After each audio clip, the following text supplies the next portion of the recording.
Good morning, everyone.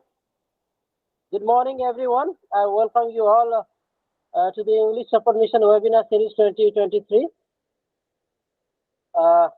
Today we have with us Dr. Professor Anand Mahanan, English and Foreign Language University, Hyderabad, as keynote speaker, and Dr. Mahendra Kumar Mishra as chief guest. And our speaker of the day is Professor V. Ganeshan, former Vice Chancellor, CIEFL Hyderabad. Over to you, Subhanshu. Thank you so much, Panchanan sir, and namaste to everyone. Thank you so much for joining today. Now, I would request Anand sir to say some words. Anand sir is the professor of the English and Foreign Languages University, Hyderabad, and he has been constantly there with us throughout every webinar series that we have done. So I request Anand sir to say some words regarding this webinar. Over to you, Anand sir. Thank you so much, Subhanshu.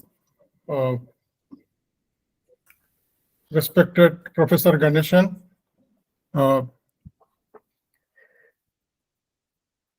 Dr. Mahendra Kumar Mishra, the chief guest, then the founder, Mr. Panchanan Duria, and Mr. Lawrence, then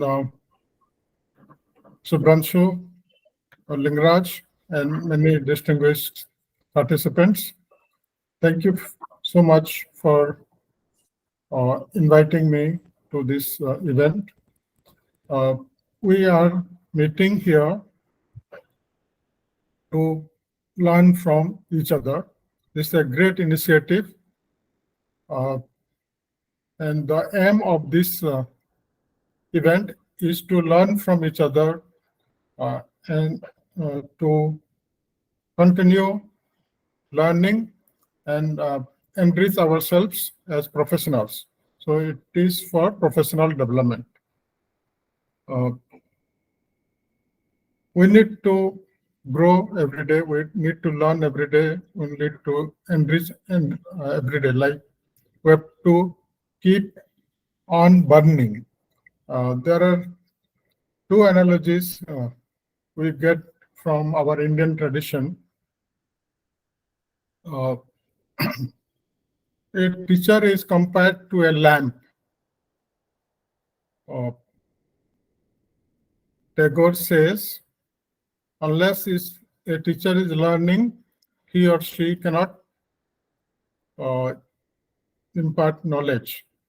So, like a lamp, one should be in flame. One should keep on burning. And in our Buddhist tradition, it is said, apadhibo bhava, means be a light to yourself so that you can light others. So these two analogies we get. So the message is that we should keep on learning and we should share our knowledge among others. So this is a very good platform to come together and learn from one another. So congratulations for this initiative. And this webinar series, the main aim of this webinar series is this, that we'll be coming together and learning from each other, and we'll also keep ourselves updated about new developments in teaching and learning. I will just speak a few words about some of the new developments that have taken place in the field of teaching and learning. There are three fields. One is psychology. In the field of psychology, there are new areas that have come up. Then psychology, then ICT, and language sciences. These are the three areas that are growing and new things have come up. So in the field of psychology, we have learning-centered teaching. Earlier we used to say learner-centered teaching. Learning-centered teaching is the key word now, the buzzword now. Then you have emotional intelligence, multiple intelligences, Howard Gardner's multiple intelligences. Then you have cognitive skills and metacognitive skills. So students have been engaged in research in these areas, and these areas are helpful in understanding students' learning. So these are the new things in the field of psychology. I'm not going to explain each of them. Then another area is our ICT in the field of information technology, information and communication technology. You have corpus, you have artificial intelligence, you have ChatGPT and so on. ChatGPT will help us in learning and teaching, but it should be used in a proper way. Otherwise, there is going to be a problem. If you ask ChatGPT to prepare a lesson plan, it can prepare for you. A teacher can take help like that. But it can be misused by students also. For example, in a class, once the students were asked to write a book review. So one student was very clever. He gave certain information or inputs to computer. So I want a book review of this book. It was published by this press, and it was written by this author, and all the details here. So give me the book review. And ChatGPT gave the book review to the student. And that one was submitted by the student. The student submitted the same thing to the teacher. So it can be dangerous. It can be misused also. But it is helping. It can be helpful. If you ask ChatGPT to convert a particular story into a play, it can do. It can prepare some lesson plan for you, and so many things. Then you have corpus. Corpus will help us to teach vocabulary and other subjects. Then you have flipped classroom. Flipped classroom. Here, what we do, we give assignments to students. We show a video among our students, share a video, and students look at that and do the assignments, and they come together to the class, and in the classroom, the teacher gives feedback, inputs. So these things are possible. New developments have come up, and so collaborative learning also is possible. Communicative classroom. Then in the language sciences, there are new developments such as collaborative learning, communicative classroom, critical thinking, and so on. These things are also very, very important, and they have emerged in the field of education. So new things are emerging. They are helpful in teaching and learning. We should update ourselves with new things, and also should not forget our traditional mode of traditional contents, traditional methods also. They are also important. Traditional approach, they are also important, but we should also update ourselves with new things. And this is possible through a platform like this, through professional development, through webinar series, and so on. So I like to congratulate the efforts, the initiative, congratulate the organizers for this, and wish it all the best. And there should be more number of teachers, there should be more number of students who should benefit from these activities. And thank you so much. Thank you so much, Anand sir. That was really very helpful for all of us. Now, moving on to the chief guest for the day, we have Dr. Mahendra Kumar Mishra among us, who is the founder of Folklore Foundation. He is an eminent linguist and folklorist from Odisha, and recently he has received UNESCO's International Mother Language Award 2023 for his lifetime service for promotion of mother languages in India. He has been conferred this award by Prime Minister Sheikh Hasina in Bangladesh in the International Mother Language Institute on Dhaka in February. I welcome Mahendra sir to speak a few words and start. Over to you, sir.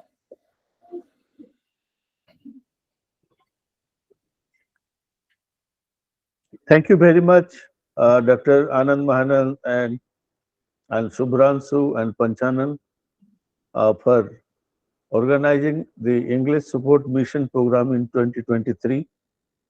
And it is another great dividend for all of us to meet together in this webinar, because we cannot come out of this 41 degrees Celsius heat from one house to the other. And the objective of this English Support Mission is now gradually excelling, and it has completed 10 years.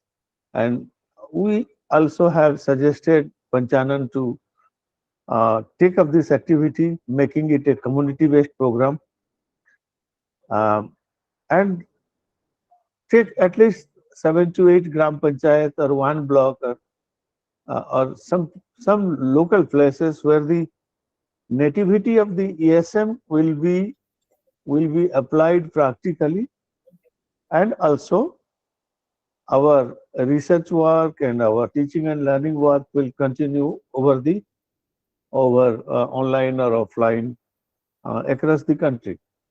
So these are the two things that we want from the ESM to propagate English language support mission. You know that I am a multilingual practitioner on education. Recently, we have taken about 1,600 schools, the whole districts of Bastar, for multilingual education, and there are many challenging languages are there. But at the same time, when we find that the Bhatri, Halvi, Gondi, Durvi, and Koya language are there in Bastar, we find that there is a craze for promoting English language in Chhattisgarh, and more than 300 Swami Atmanand English medium schools have been opened, and those schools are now engaged in giving language education and English language with trained teachers. But at the same time, we find that how the teachers are not be able to get good number of English language training to teach in the classroom. So we know that language is a medium, language is instrumental, language is a subject. So many things are told about language. But UNESCO in its sustainable development goal has told that language is a goal. Sorry, many telephones are coming therefore. So language is a goal as suggested by the UNESCO. We have to redefine what is language and how language is a goal, and which language is a goal, whether English or Roman English or Greek or Latin or Indian languages or your own mother tongue. That one has to decide. So my point is that all languages are equal, and the context decides the nature of language. So if we are in Bastar or if we are in Sambalpur, we use Sambalpuri language in our market. We cannot use English language in a daily market or a weekly market to purchase some goods or vegetables. So our context decides the nature of language which language is useful in this context. And that context also gives meaning to us. So, how English can be a language of both acquisition and learning is most important. When you go to a hotel, you find that a hotel boy, a waiter, uh, recites the names of the recipe in such a manner that he must have studied somewhere in some universities, but that is not true. They are highly communicative, acquisitional, and they were taught how to use the English language in their business context. But ours is an academic language. Therefore, we have to see how in both public domain and also in our academic domain, language can be used as a speech, act, and also as an academic language. So therefore, what Jim Cummins tells about the acquisition of language as basic interpersonal communication skills between the two or the group, and also the cognitive academic language proficiency skill, what Dr. Anand Bhai was telling. So we have to be very meticulous about learning the academic language, but not exclusively academic language as reading and writing, but use the new language or the second language or foreign language or English language, whatever, as reading and as speaking, listening, and meaning making and comprehension in a context. If these 5 points are really taken care of to a second language with the mother tongue children, then possibly our students can better able to learn second language easily. It is most important to note that acquisition of a second language is dependent on songs and stories and total physical response, and also conversation and communication. If we can create a ecology of second language with the children, and the teacher and the student looking at the picture, listening the story, speaking the story, and spelling out the sight words. If all these things are really taken care of in second language, I hope that second language will not be very difficult. But one important thing is that our freedom of thinking, imagination, and interpretation is better possible in our mother tongue. But it is also possible that over a sthayi abhyas, a permanent practice, we can also speak English or any other second language through our acquisition, learning, reading and writing, and meaning making. So it is most important that both acquisition and learning should have a place in the school and college curriculum, so that students will not be only given reading and writing exercise or a lecture very conventionally given to the students, but it should be interactive. Group work should be the approach, peer group learning, group work, and seminars on different topics. So there are multiple methods. And now what Professor Mahanand was also telling, that now there is the freedom of using G-chart and all that. So what is the role of the teacher then? I think the role of the students and teacher is annihilated by this G-chart. I was searching this G-chart and I put any number of questions to G-chart, and I found that the whole meaning and the essence and the summary of the whole thing is given. I searched oral ethics. I searched basic interpersonal communication skills. I searched oral formulaic theory. Almost all the answers are given. I don't know how the whole global knowledge is captured in the G-chart, and you will at least get a page of whatever you ask. You can ask about Winston Churchill or Mahatma Gandhi or Narendra Modi, you will get an answer. But whether that answer is connected to our memory, creativity, and imagination is a bigger question. So how we are depending on the machine, artificial intelligence instead of and replacing our original intelligence, creative intelligence, which is inherent in our body and mind. These are the most important thing. And finally, another important issues are now arising out of this translanguaging. So over the last 10 to 15 years, people are talking about translanguaging. There are 3 to 4 language theorists in the world who are using translanguaging as a matter of communication. That's well understood. But when you write English language or Odia language or Hindi language, how you are depending on the heritage language or the classicity of that language. And while speaking, you may use both English and Hindi as a translinguality, but writing both the languages in academic domain is perhaps a very big challenge. You cannot use both Hindi and English in writing an article. If that you do, the academician may not agree to that. But this is a big question that I have been asking many people. That when you speak of the issue of translanguaging and you are introducing it as a matter of new theory and new approach, then it is well and good in oral domain.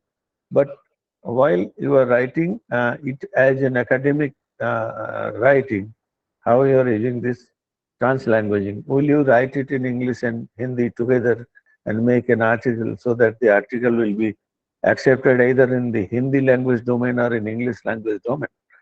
These are the 2 important things. And I wish all the best for this English support mission, and hope that the lieutenants and the pioneers of this mission will always win and win and win. And with all these small words, I stop my speech, and I wish that the program will be highly successful in future. Thank you very much. Thank you so much, Mahendra sir. That was really inspiring for all of us. Now I request co-founder English Support Mission, Lingaraj Pradhan sir, to deliver the welcome address. Over to you, sir. Thank you, Subhranshu, for this opportunity to welcome the array of guests today and the speaker. A hearty welcome to all of you to this first webinar of this summer series. It's an honor, and our regards to the speaker of the day, Professor V. Ganeshan. A warm welcome to you, dear sir. Ladies and gentlemen, English Support Mission has been in this socio-educational venture since 2013 under the able guidance of Professor G. Rajagopal, Professor Anand Mahanan, Dr. Mahendra Mishra, the chief guest of the day, Dr. Arun Behra, and many more intellectuals in this field. Professor V. Ganeshan, Professor Albert P. Rayan, Professor T.H. Lawrence, Dr. Satyasiddhartha Panda, Professor B.N. Patnaik, and many more have been our constant mentors and advisors for this English Support Mission Forum. Without much delay, I just want to say that English Support Mission is organizing sessions that are need-based, practical, and useful. And most importantly, these sessions are quite based on continuing professional developments. So I request Subhranshu now to carry further and introduce the guest speaker. Thank you so much, sir. I would like Panchanan sir to just deliver the welcome note of this webinar series. Over to you, Panchanan sir. And after that, we can start. Panchanan sir, are you here? Thank you. Thank you, Subhranshu. Thank you. So I would like to talk about the webinar series to the participants. This webinar series 2023 is going to be something different from our previous ones because we want to make the webinar series need-based, useful, and practical as Mr. Ligras has said in his welcome address. And I request all the participants to inform their friends and relatives to join our webinar series in a great number, because the English Support Mission is exclusively for the rural and tribal youth, and we have been trying our best to give them our best. So, from today's onwards, we will be making our, webinar series, every single series, useful, need-based, which will be different from the YouTube content. And I'm pretty sure that today's webinar by Professor V. Ganeshan sir will be very useful, very highly practical, and most of the participants have already, participate in V. Ganeshan sir's, webinar, some of the webinars.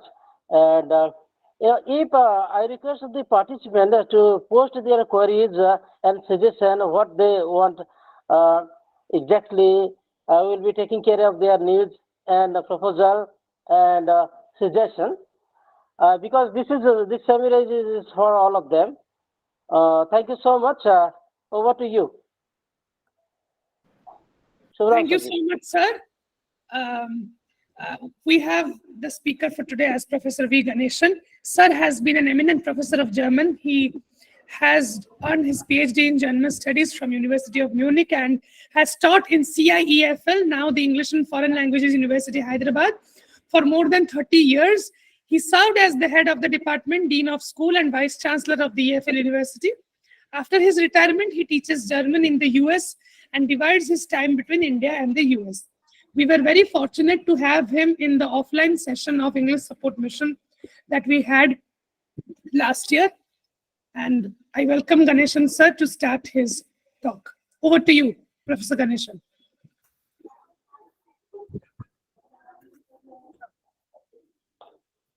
Thank you. I hope you can all see me, and Yes, I hope my tone is all right, because I can't speak very loud at the moment because it is here 1:30 in the night, and the rest of the members of my family, my daughter, her partner and 2 dogs, everybody is sleeping. So I'm not supposed to disturb them, and that's American discipline. So not like in India, that 24 hours you have all kinds of noise around you. But in any case, I'm audible. I think if there's any problem, stop me anytime. Okay. So first of all, thanks to the English Support Mission for inviting me to be here today instead of singing that old Hindi song, Mere Angane Mein Tumhara Kya Kaam Hai. Secondly, I would like to make a small correction to what Subhranshu said about me. Please understand, I was a professor of German, and I was also for some time Dean, and also for some time Vice Chancellor of the famous and well-known English Central Institute of English and Foreign Languages. I am not part of EFLO. EFLO is entirely a different story. And for me, EFLO is something like what is for Lal Kishan Advani ji, today's BJP. So I want to make that very clear. I am CIEFL. I will live as a CIEFL person, and I also die as a CIEFL person. Even in my next birth, I don't want to have anything to do with EFLO. My Anand Mahanan should understand it properly. He was with me in CIEFL, but he has transitioned to EFLO, but that's not his fault. But, I'm not very happy about whatever is happening or not happening at EFLO. I am a professor of German. I talk very frankly, and I don't talk like a normal Indian trying to please everybody. So that you will see also when I start talking now.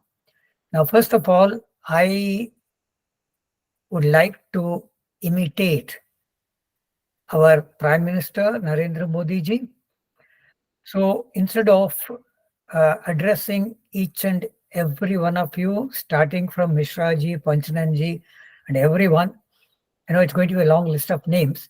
So I'm not going to mention all those names. I'm going to simply tell, like whatever Prime Minister did one day midnight, Mitron. But I'm not going to demonetize anything, so don't worry. So our topic is relevance of English for students in India in the 21st century.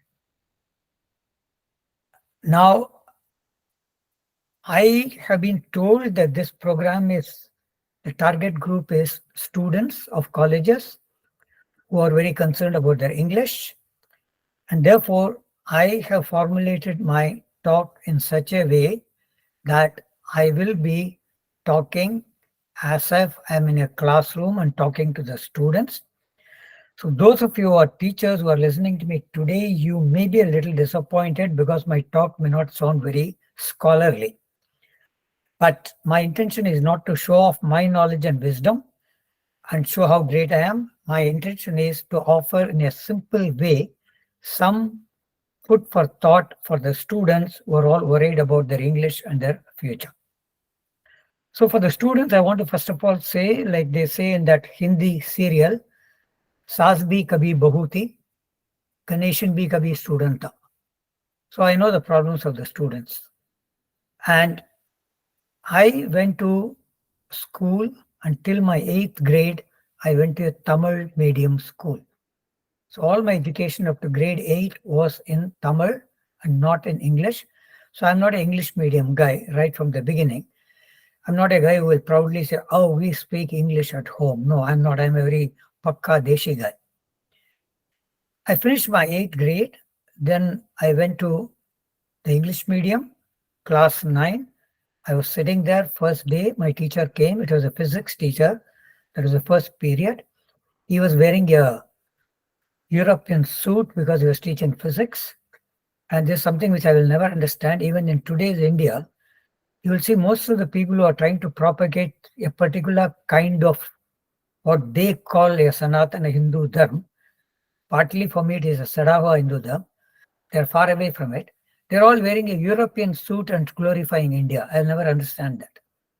But in any case, so the teacher came and he said, are you ready to learn everything in English? We're all excited. We said, yes, sir. Then he said, we're learning physics. He wrote one word on the blackboard. He wrote the word condensity. English medium, first day, first class. We are sitting there. Then he said, as many teachers do in India, when they ask a question, they won't give an answer. They will threaten the students first. So he started threatening us. You know it, you know it, you know it. Of course, nobody knew it. That's why we're all sitting there. In any case, then he said, write down. You know, the famous notes which the students are supposed to write down, but learn by heart and go and vomit in the exam and get always better marks and better grade than, at least in North India, better mark and better grade than the Sharma ji ka beta. So he said, condensity is a virtue of matter by virtue of which the matter can condense itself.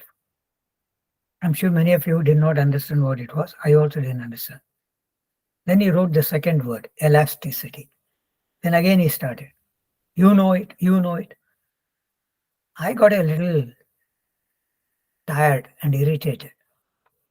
I said, what kind of teaching is this? I said.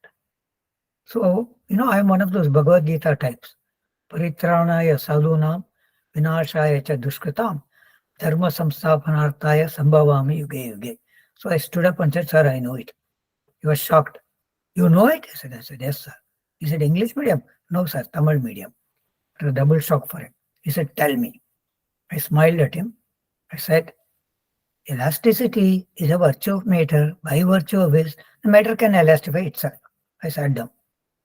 He was very impressed and he said, very intelligent. I said, fine. If somebody tells you are very intelligent, why should he say no? So I accepted it. So since that day, I've been very, very intelligent in my life. I continued. I finished my school final Bangalore, went to Hyderabad. Then I went to Nizam College, then to Osmania University. And you will be surprised to know I have a small qualification in Hindi, even though my mother tongue is Tamil. I learned Hindi not because somebody forced me. I learned it because I wanted to learn it. I have a small qualification in Hindi. I have done a MA in Hindi literature. Then I went on to do my German, and I went to Germany. I had the chance of getting a scholarship. So I went and lived there for 8 years, from 1967 to 1975. I finished my MA, I finished my PhD, I finished my teacher training. Then I came back to India in 1975 with a lot of patriotism and commitment to my family. My father had passed away. We were 6 children. Mother was struggling. So all that pulled me back to India. I came back to India, joined the Central Institute of English and Foreign Languages, where I worked for about 32 years. As I said, as a professor, dean, also vice chancellor. I've been a teacher. I've been also a teacher trainer. So I want the students to understand, जैसे हिंदी में बोलते हैं, मैं उस्ताद नहीं हूँ, मैं उस्तादों का उस्ताद हूँ. Since 2007, I'm living in the US. My wife was a special educator. She used to work with mentally handicapped children. She came here. I followed her. And so I've been living here. She passed away. She had cancer. She passed away 10 years ago. Both my daughters are in the US. And because of them, I'm also here in the US. But every 6 months, I'm 6 months in the US, 6 months in India. I come and give lectures and all. And I've been teaching German and also Hindi at 3 universities here in Atlanta. I taught for about 8-9 years. Now I'm kind of relaxing. So as I said, I'm going to talk to the students now. And if you're a teacher listening to my talk today, however simple you may find it, please, my request is pass on my suggestions to all your students. I'll be very happy about it. Now let us look at English in the world of today. English is considered all over the world as the world's most successful language. English is currently spoken by an estimated 1.125 billion people, meaning almost 20% of the world currently speaks English. Around 375 million people speak English as a first language, and more than 750 million people speak English as a second language. As we all know, this is the bitter truth, but we have to repeat it all the time. I don't think Shashi Tharoor is the only guy who has to say it. I also want to say it. Because of British colonialism and British and American imperialism, the English language started spreading all around the world. 82% of the entire world today uses some form of English as a means to communicate. Actually, in the world, it's interesting, there are only 35 countries where English is not the first foreign language. To the students, I want to say something. As you all know, coming from Odisha, that the God, the Lord Jagannath, is not known only as Jagannath. He has got hundreds of names. The same thing has happened to English now. English was once upon a time only one English, that was British English. Then came the American English. And today, like Lord Jagannath, English has got so many varieties all over the world. In fact, there are more number of speakers sorry, of English in India than in Great Britain today. So there are so many varieties of English. Of course, the two most well-known varieties are British English and American English. There are also other varieties of English in today's world. Today, English is recognized as an official language in 67 different countries. I'm giving you only some examples then. All these countries have their own variety of English. From country to country, the English differs. It all depends on the vocabulary, pronunciation, grammar, accent, all that. There are also a lot of differences between British and American English to start with. And there are differences amongst all the varieties of English. I'm just going to give you some varieties. In all these countries, they have their own variety of English. Canada, Jamaica, Barbados, Bahamas, South Africa, Nigeria, Cameroon, Kenya, Zimbabwe, Ghana, Rwanda, Sudan, Botswana, Ethiopia, Pakistan, Singapore, Philippines, Sri Lanka, Malaysia, Australia, New Zealand, Fiji, and of course, our Mahan Bharat, India. English is a global language in the 21st century today. Today, English is truly a global language and nobody can dispute it. English has become the common language between many countries and therefore is today the leading global language. When we talk of English as a global language, we think of only the two most well-known and influential varieties of English, British English and American English. English is important for the development of technology all over the world. English is also important for the development of economy all over the world. The adoption of English as a primary or secondary language in most of the countries has helped them to do international business today. Half of the books in the world are written in English. Approximately 60% of world's radio programs are beamed in English. English is used for writing and addressing more than 70% of international mails. Around 80% of all computer texts, including websites, are made in English. English is also the language not only used by some of the world organizations, but also by organizations in many of the countries.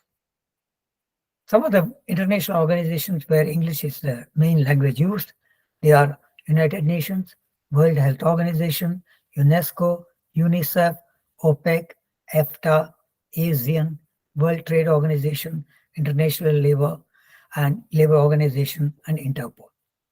English is used in the world in international trade, diplomacy, mass entertainment, international telecommunications, and scientific publications, as well as publishing newspapers and other books. English is the most commonly used language in the corporate world. Companies are looking for young people who can use English efficiently to do a job. Therefore, good communicative skills in English are very much essential for the professional growth of all the young people all over the world, and particularly in India. The ability to express fluently in both written as well as oral form of English is very much essential for the career growth. Let us be clear about one thing. Whatever the Indian politicians may say, English has come to stay in India, and India cannot live without English anymore. We're all using within our country English effectively for interpersonal communication between people from different parts of India. Of course, what we use is mostly Indian English within India, but Indian English has also its own right to exist and to flourish. My opinion, therefore, is, since I am talking to an audience in Odisha, all young people in Odisha, in fact everywhere in India I would say, should learn English and make use of it as an effective tool for professional chances in today's world. Use English as an independent citizen of India.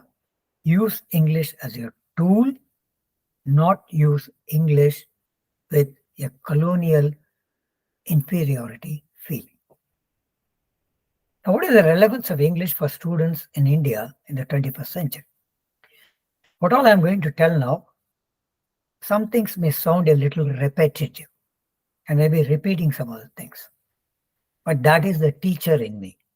When you're talking to students, you have to keep on repeating the things so that when you do it first time, if there's some students are sleeping in your classroom, by the time they wake up, if you repeat it, they will also have a chance to learn.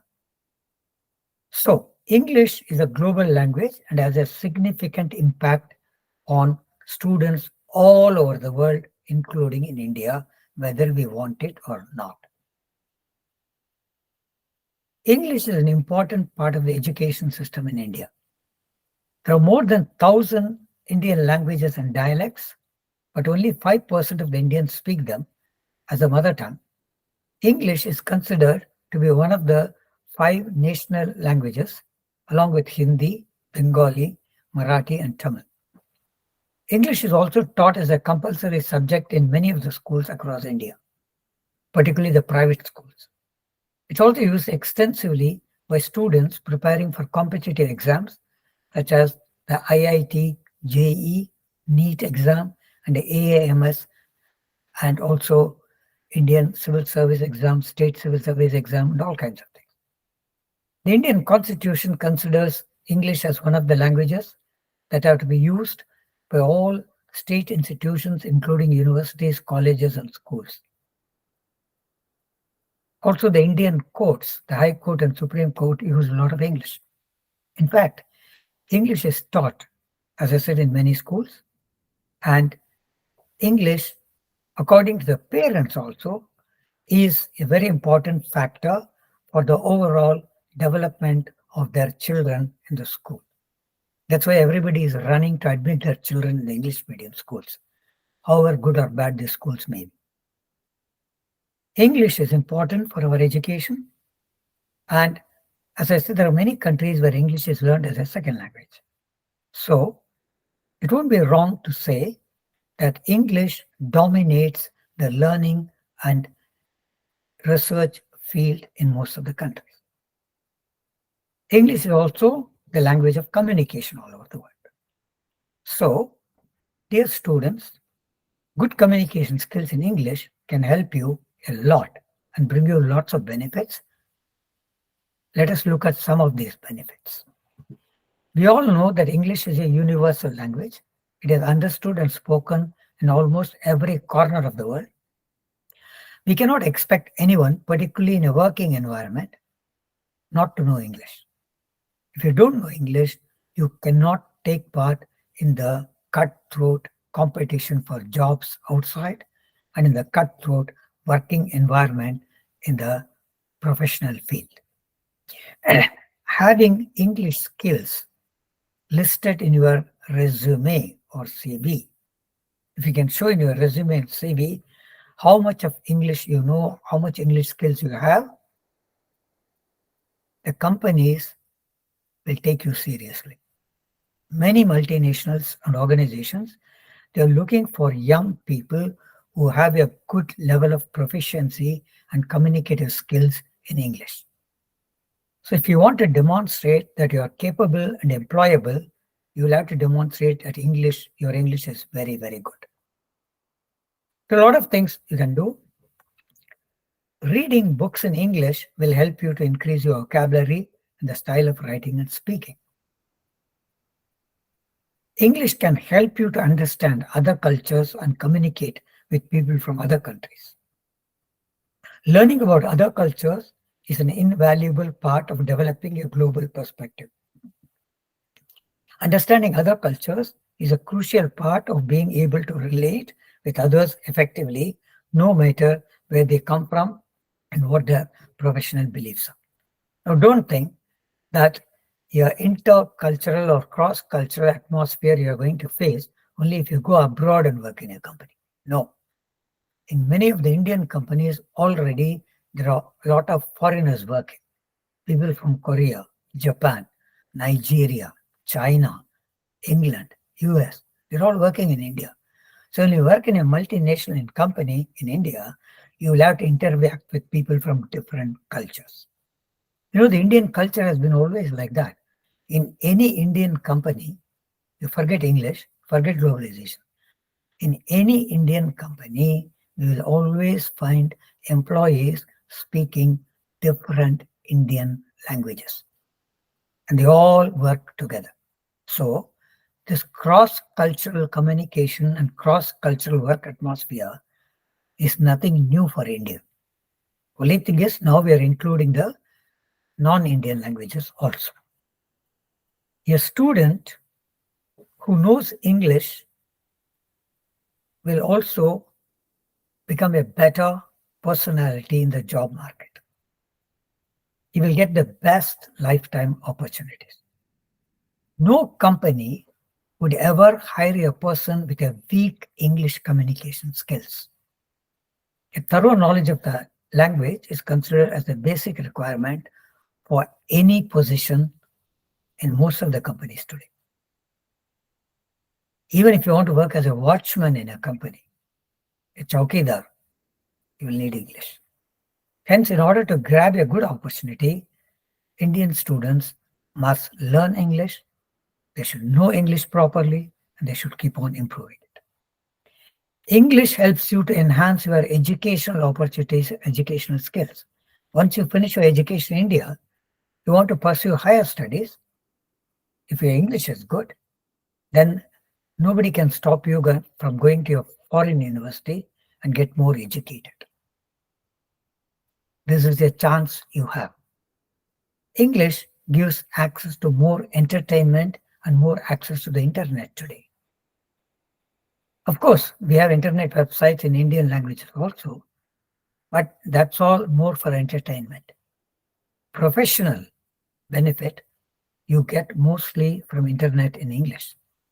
Nowadays, many films, TV shows, books, and music, they're all available and they're all produced in English. Understanding English, you won't need to rely on translations and subtitles anymore. By accessing these media, you will also continuously improve your English listening and reading skills. As I said, English is currently the language of internet. An estimated 565 million people all over the world use the internet every day, and 52% of the world's most visited websites are displayed in English. Therefore, learning this language gives you access to over half the content of the internet, which might not be available to you otherwise. Whether it's for fun, whether it's for profession, if you understand English, you will be able to exchange information with more and more people online and also learn a lot of things. English makes it also easier for you to travel within India and also outside India. See, if you're from Odisha, you want to go to Rameshwaram because you're a Hindu. Like South Indians want to go to Varanasi. When you come down to Tamil Nadu, you don't speak Tamil. The Tamil people don't speak Odia. So what do? Now don't tell me Hindi. Forget it. Okay? Hindi is not spoken by the majority of the people in India, according to me, because I look at statistics in a different way. North Indians tell you, oh, Hindi is spoken by 40% of Indians. 60% of Indians use all other languages. So Hindi is the majority. No, that is wrong mathematics. 40% of Indians speak Hindi. Yes. But 60% of Indians, that's a majority, they don't speak Hindi. They speak different Indian languages. And all these 60%, when they are traveling around in the country, very often they're using English as the medium of communication because they don't know the other Indian languages. Therefore, we have to understand English is very important for traveling even within India and also for international travel, because airport announcements, train timetables, emergency information, street signs, they're all mostly available in English along with the local language, including in countries where the native language uses a different type of alphabet. So it goes without saying that when traveling to a country where you don't speak the language, you're practically guaranteed to find someone who understands at least some English. That's why many Indians can visit Germany, France, Italy, because English helps them to travel through those countries. English language can make you a smarter personality with a lot of self-confidence. Learning a foreign language enhances your cognitive and analytical abilities. Learning a language involves a lot of mental exercises.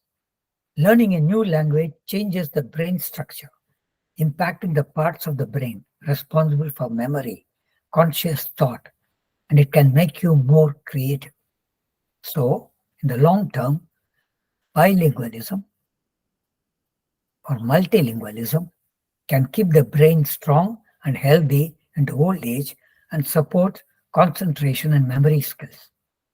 On an individual level, it improves personality and increases sense of self-worth. In simple words, learning a foreign language makes the brain stronger and more versatile. One can use English in your job search once you finish your studies. You can join LinkedIn, you can join Facebook, you can join Twitter. All this help you to find more job opportunities from different industries. In the modern global economy, learning English is an invaluable asset for you to build up your professional career. With a basic ability to speak and read the language, your employment opportunities will keep on growing. Now, one thing I want to tell you. Of course, if you tell me, I live in Odisha, I speak Odia, I have a nice family here, my parents, grandparents, uncles, aunts,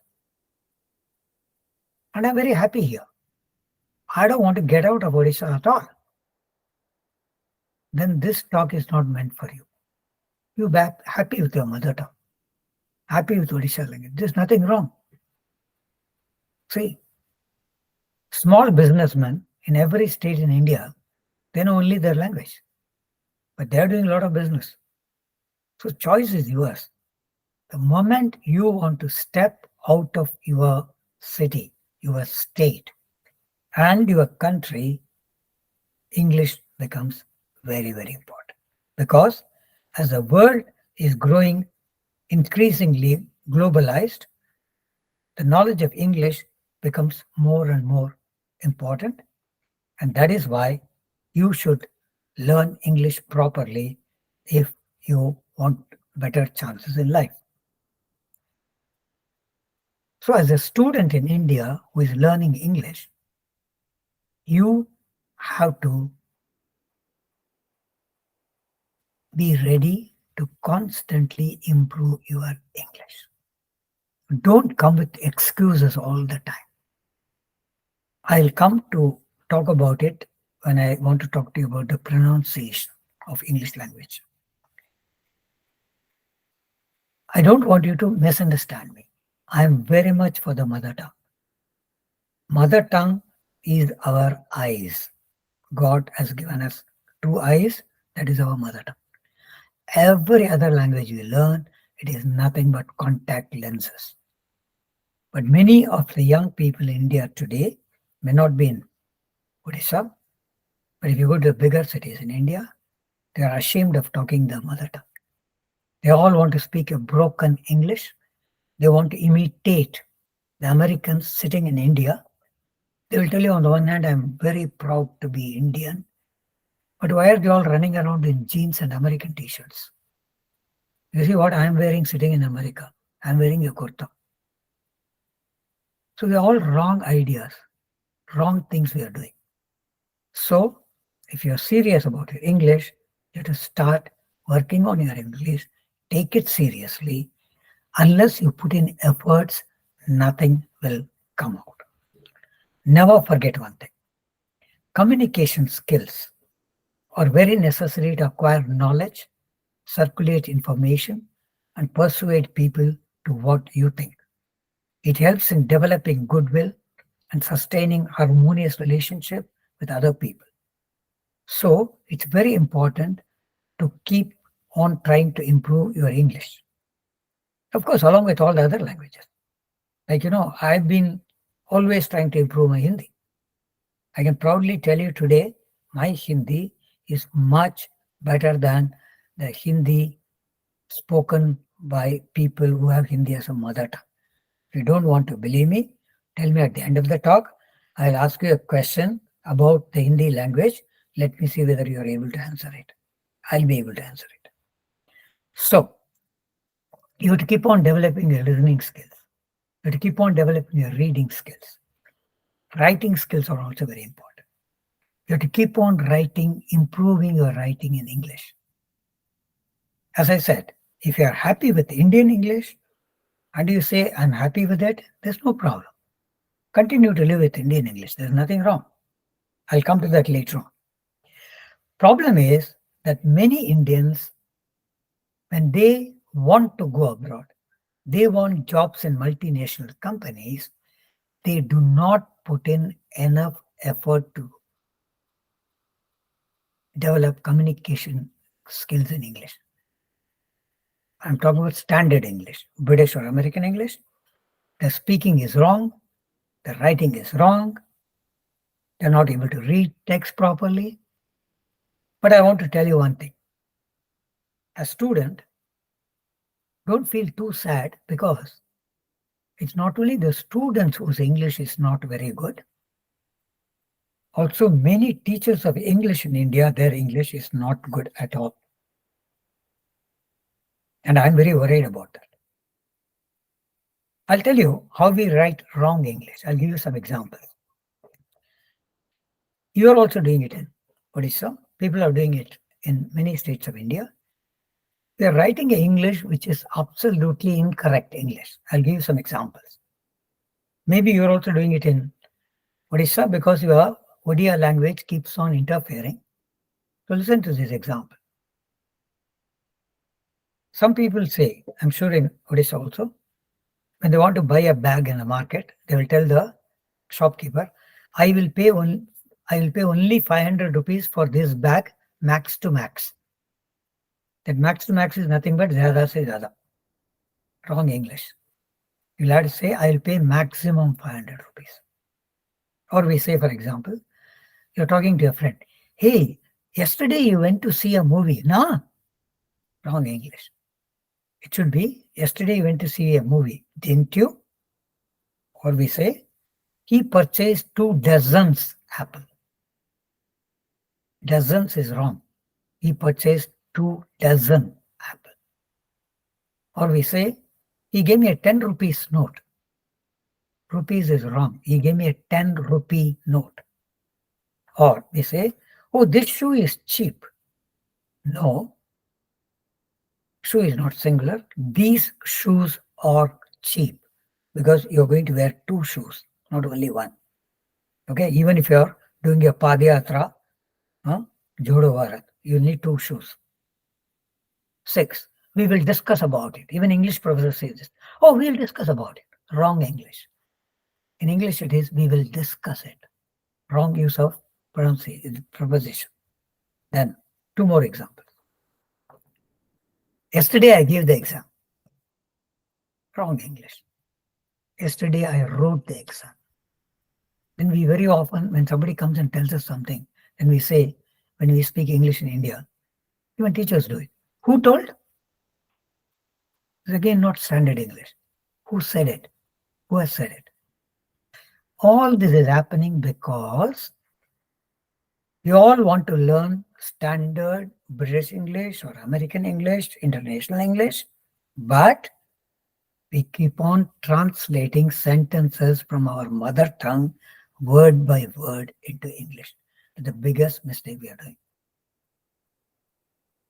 A lot of North Indians, when they introduce themselves, highly educated professors, you know how they introduce themselves? They will tell you, myself, Dr. Gupta.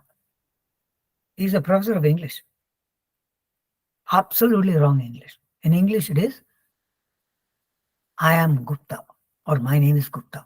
You don't even say I am Dr. Gupta. If anybody tells you himself, I am Dr. Gupta, that means he somehow got his PhD.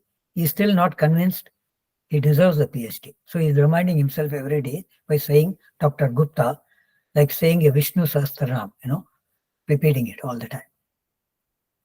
When you introduce yourself, I introduce myself, I am Ganeshan. That's all. It's for other people to introduce me as, this is Professor Ganeshan, this is Dr. Ganeshan. See, we are using English wrongly. Or you will hear in North India this question of, sir, what is your good name? Not English. It comes from the Hindi, aapka shubh naam kya hai? So, what you have to do as a student is, learn English, standard English sentences by heart and reproduce them, use them. That is how you have to improve your written English also and spoken also. This is very, very important.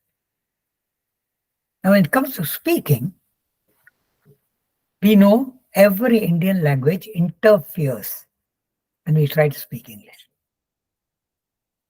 If you're sitting somewhere in a hostel in a, let's say, even an English institute, okay, English foreign languages university.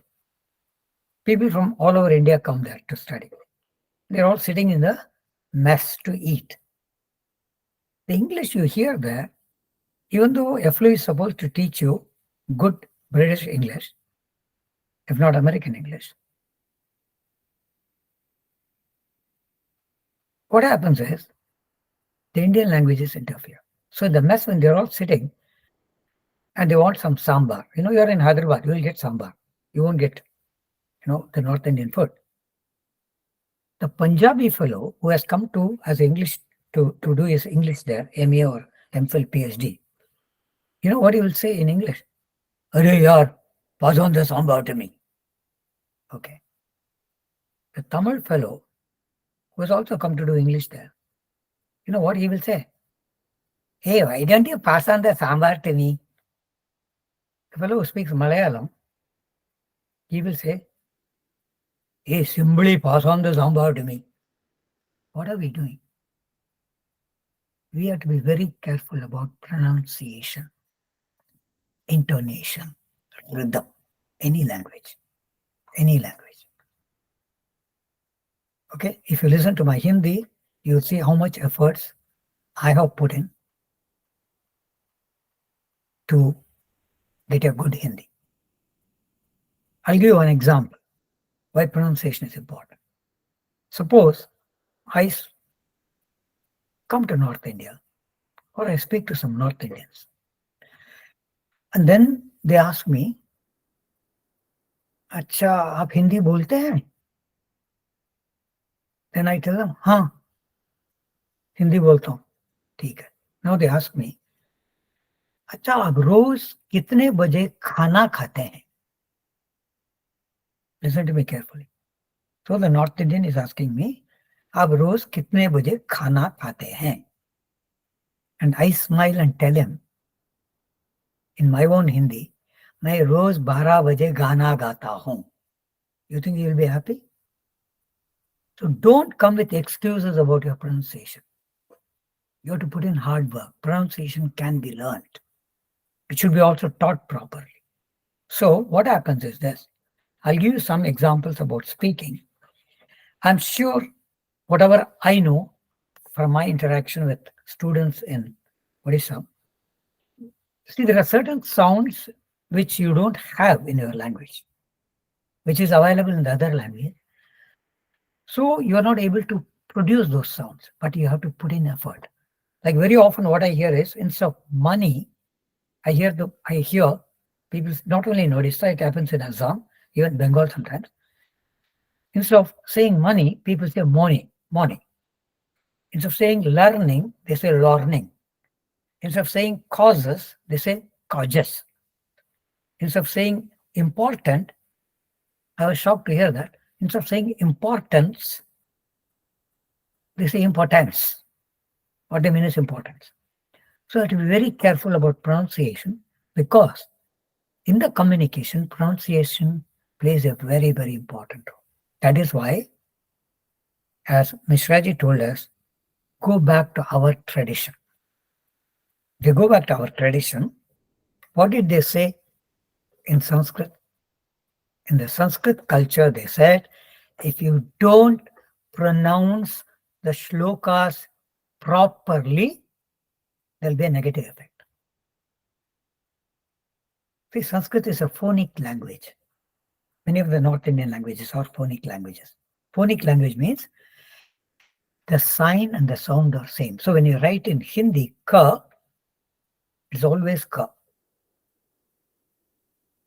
If you want to write the name, let's take any name, Kamini. In Hindi, you will always, everybody has to write ka, mi, ni, Kamini.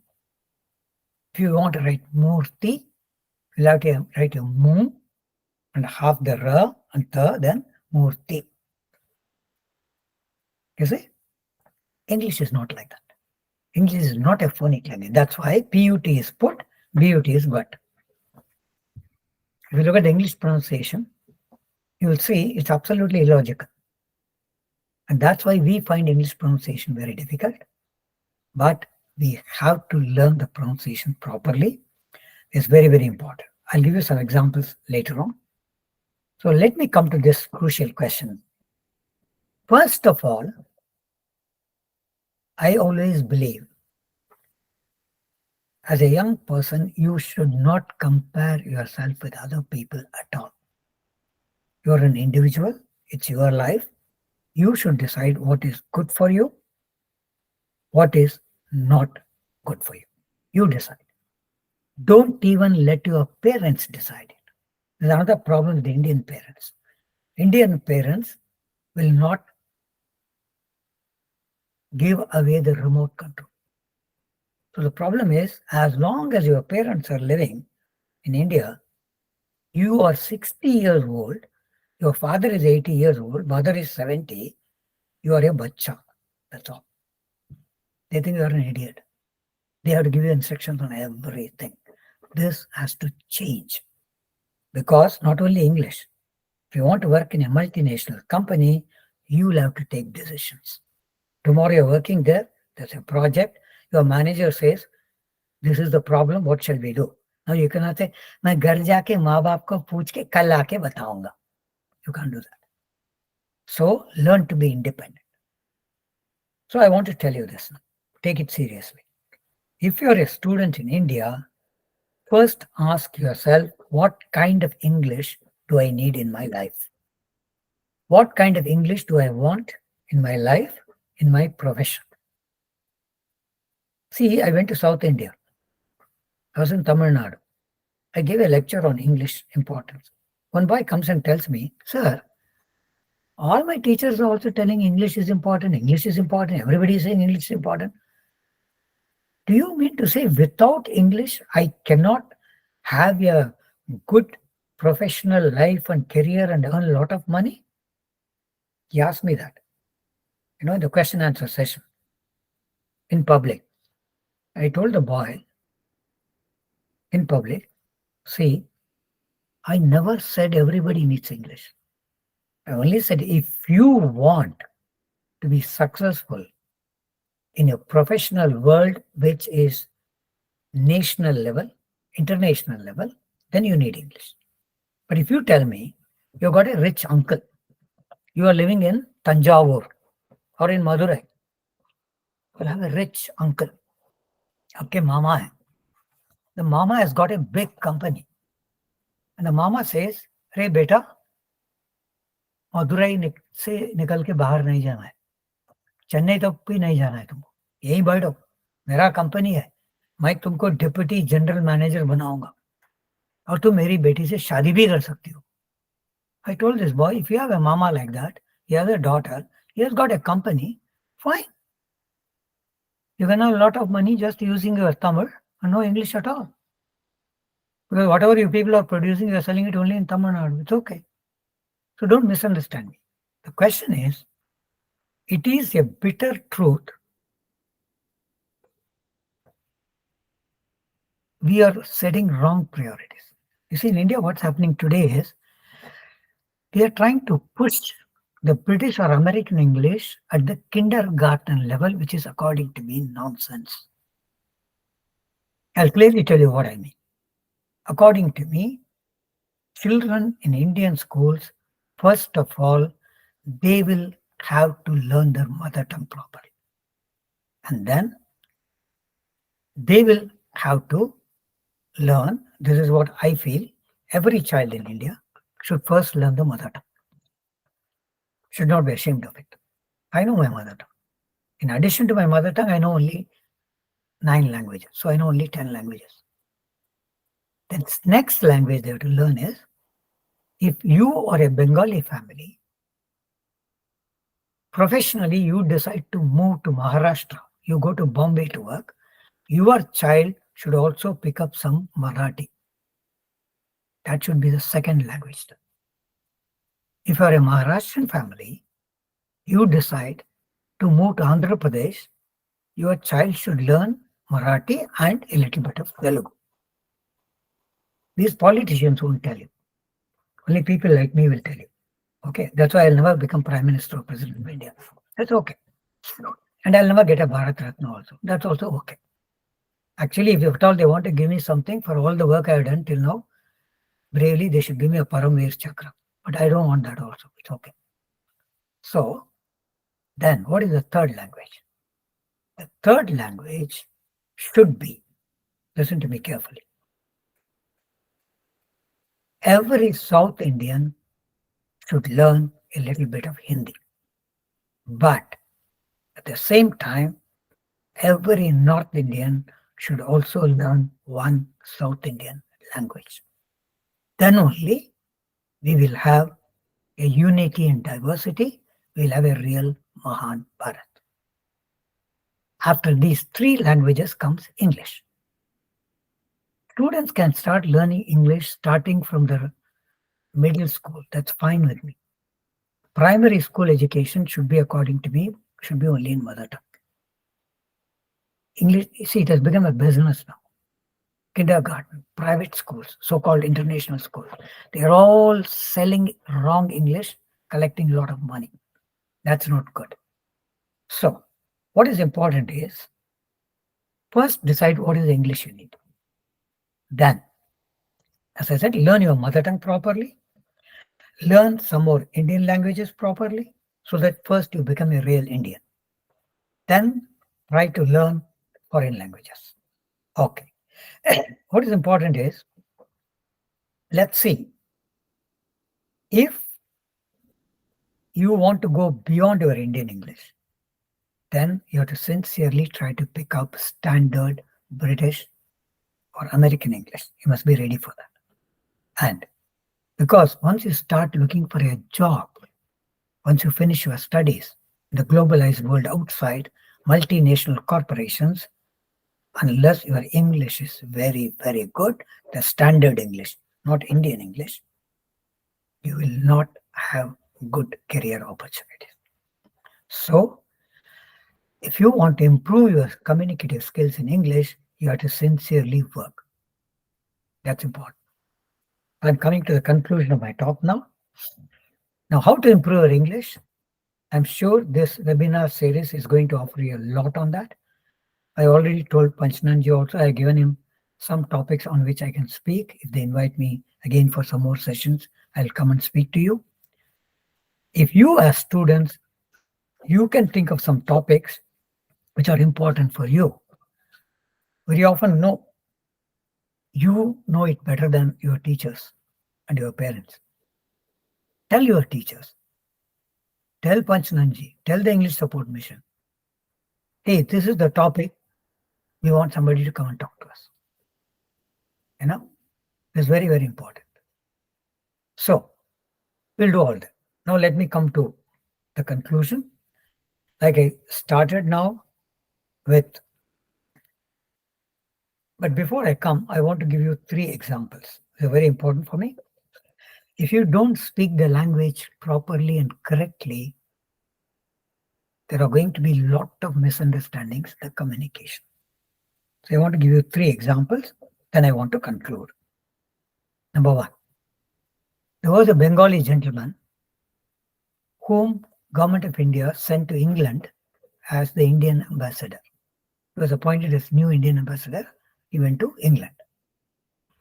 You know, when you go to another country as ambassador, you have to meet the president of the country and show your documents. They have to approve it. Then you start over. You know, in the case of England, it's not the president, it's the queen. Now they have a king. There's an old story. When this man went, Queen Elizabeth was the queen. So he said, I want to meet Queen Elizabeth and present my documents. So they said, it was last week of December. He reached London. Oh, don't worry. Last week of December, we are going to celebrate New Year. Buckingham Palace, there is a big party. So you just come there. You can meet Queen there. She will meet you in a room there. You can present documents. So our Bengali Babu went there. So he met the Queen. And the Queen saw his documents, welcomed him. The Queen said to our Bengali Babu, I'm very happy India has sent you as the High Commissioner. You know, in England, it's called High Commissioner, not Ambassador of India. Welcome to Great Britain. I wish you an excellent time in England here in Great Britain. And then she said, what is important is, she said, tomorrow the new year starts.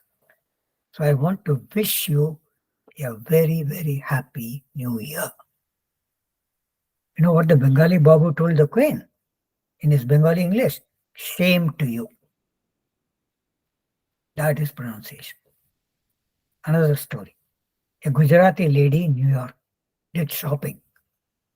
December, pre-Christmas time. A lot of snow was falling.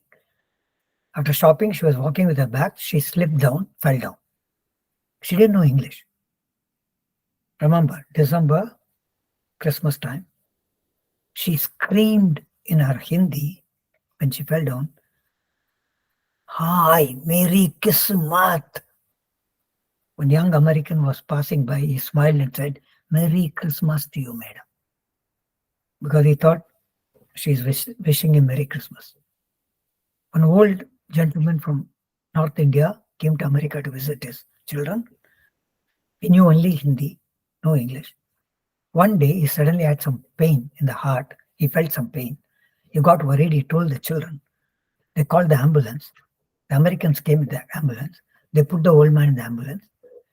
And they said, "We'll take the ambulance to hospital." They told the family, "You follow us in your car." Ambulance started. Old man is lying in the ambulance. Around him, there are only 3-4 Americans there. The family started moving in the car. But surprisingly, after 500 meters, half a kilometer, the ambulance took a U-turn and the Americans brought the old man home and left him at home. The family said, "You take him to the hospital." The American said, "No, madam, he doesn't want to go to hospital. We can't take him to hospital if he doesn't want to go to hospital." Then they said, "How do you know that?" No, he went on repeating, he was sent on saying he wants to go home. He wants to go home quick. They said, "What? He doesn't know English. What did he tell you?" And the Americans said, "That's what he said." You know what happened? The old man got worried. He thought he's going to die. So he started praying in Hindi. So he went on saying, "Hari Om, Hari Om, Hari Om." The Americans understood it as Hari Home. So they brought him home. Okay, now let me come to the conclusion. Since I started with God Jagannath, let me also complete with Lord Jagannath. Let's hope he gives all of us the blessings to keep on improving our English. So what you should do is, you have to work hard. You should try to learn proper English. You should try to improve your English properly. Therefore, what you should do is, while you are improving your English, first, like God Jagannath, you should become a Japendra, Lord of chants. So you have to keep on repeating. Jap karna, Japendra. You have to keep on chanting, repeating all English sentences, all English phrases, and keep on practicing. And one day, you will see your English becomes better. And then, like God Jagannath, you're not Japendra now anymore. You will become a Jitendra, one who wins over life, and you will get a good job and a good salary. Once you become a Jitendra, you will start living. If you do your job properly in the company and successfully, you will get all kinds of promotions. Your salary will keep on increasing. Then you will also become like God Jagannath, Aniruddha, one who cannot be stopped, one cannot be obstructed. Nobody can stand in your way. You will be always successful. And one day, you may become the topmost person in the company. You may become the general manager, or as they say today, CEO. You will become the CEO of your company and make your company the best company in the national market, in the international market. And once you do that, like Lord Jagannath, you remember, you started as Jitendra, you became you started as a Japendra, then you became Jitendra, then you became Anirudh, and once you become CEO of the company, you will become Aparajit, which of course you will say, going by Odia language, Aparajit. But what I mean is Aparajit, one who cannot be defeated at all. So, starting as a Japendra, then becoming a Jitendra, and then moving as Anirudh, and one day becoming Aparajit, what you should do is, the day you become the CEO of the company, first 6 months salary you collect, when you get the 7th month salary, pay 50% of that, send it to my bank account for the talk I have given you today. If I'm not living, doesn't matter, then pay it into the Ganeshan Memorial Fund so that some poor student can be helped. And if I'm living, you have become the CEO. I hope one day when I come to your city, your company, like Lord Jagannath, you will give me a Dharma Darshan. Thank you very much for your patience. Thank you very much. And Subhranshu, I got a request. Can you please copy the chat and send it to me? Sure, sir. Definitely. I will do that. Okay. I'm open now for questions, comments, anything you want to tell me. Thank you so much, sir. May I request Ramakant sir to conduct the question answer session? There are 1 to 2 questions in the chat box. I request the participants. Yeah, sir, carry on. Yeah, thank you, Subhranshu. First of all, I would like to thank Professor V. Ganeshan for this very informative and educative talk. I personally learn a lot of things from him, and it is really helpful to especially to the rural students who are in their learning period. English is a very essential language which help them in their education as well as in their career to develop their professional skills. So thank you so much for your very educative talk, sir. It was really helpful. There are questions in chat box. I would like to read it for you. No, wait a minute. Ramakant, can we Sir. request the participant to ask the question, switch on their video and talk? Yeah, sure. Because we want All them right. to improve their English, and we should not be talking for them all the time, as if they can't read and write. Right, yeah. So, dear participants, you are welcome to speak. Please, on your video, unmute your audios and speak off. Yeah, they can speak also in Hindi if they want. It's fine with me. They can speak in Hindi, Telugu, Tamil, Malayalam, any language. So let's get the question. Right. Who is the person asking your question now? There's a question by English. Good afternoon, sir. Yeah. This is Bikram, teacher educator, in fact. Okay. Actually, sir, I am having phobia while talking in English. How can I remove this phobia, sir? Whenever I talk in English, because our course is like that, we have to impart the course in ODI medium. We get a little chance to deliver in English. Last time when I attended a seminar at national level at NCRT, I presented a topic on experiential learning there, and I thought that I was not up to match while I presented the topic there. So how can I remove that phobia? So I'm really fumbling here. I'm not able to. No. Yes.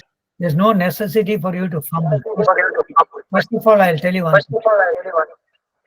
Whenever you go to any of these big conferences, where these big so-called experts come, understand one thing. You are doing the dirty job in the real classroom situation. These fellows are sitting in air-conditioned rooms. They have never seen a classroom themselves. Ask them to come and teach in your class for one day. They will give you big theories. Johnson said this fellow said that. All that is okay.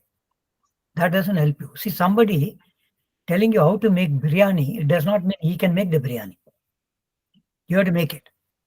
Number 2, I'm assuming, Bikramji, that you are married. Is that right? Yes, sir. Yes. Married, sir. Since how long are you married? It's already 12 years, sir. See, since 12 years you are married. Let us forget the first year, the honeymoon period, okay? For the last 11 years, I'm sure, again and again, you and your wife, you keep on fighting on something or other. So when you fight with your wife, you have problems finding words in Odia language, sentences. It comes like Ganga, no? Brahmaputra. The same thing should be with English also. It's all willpower.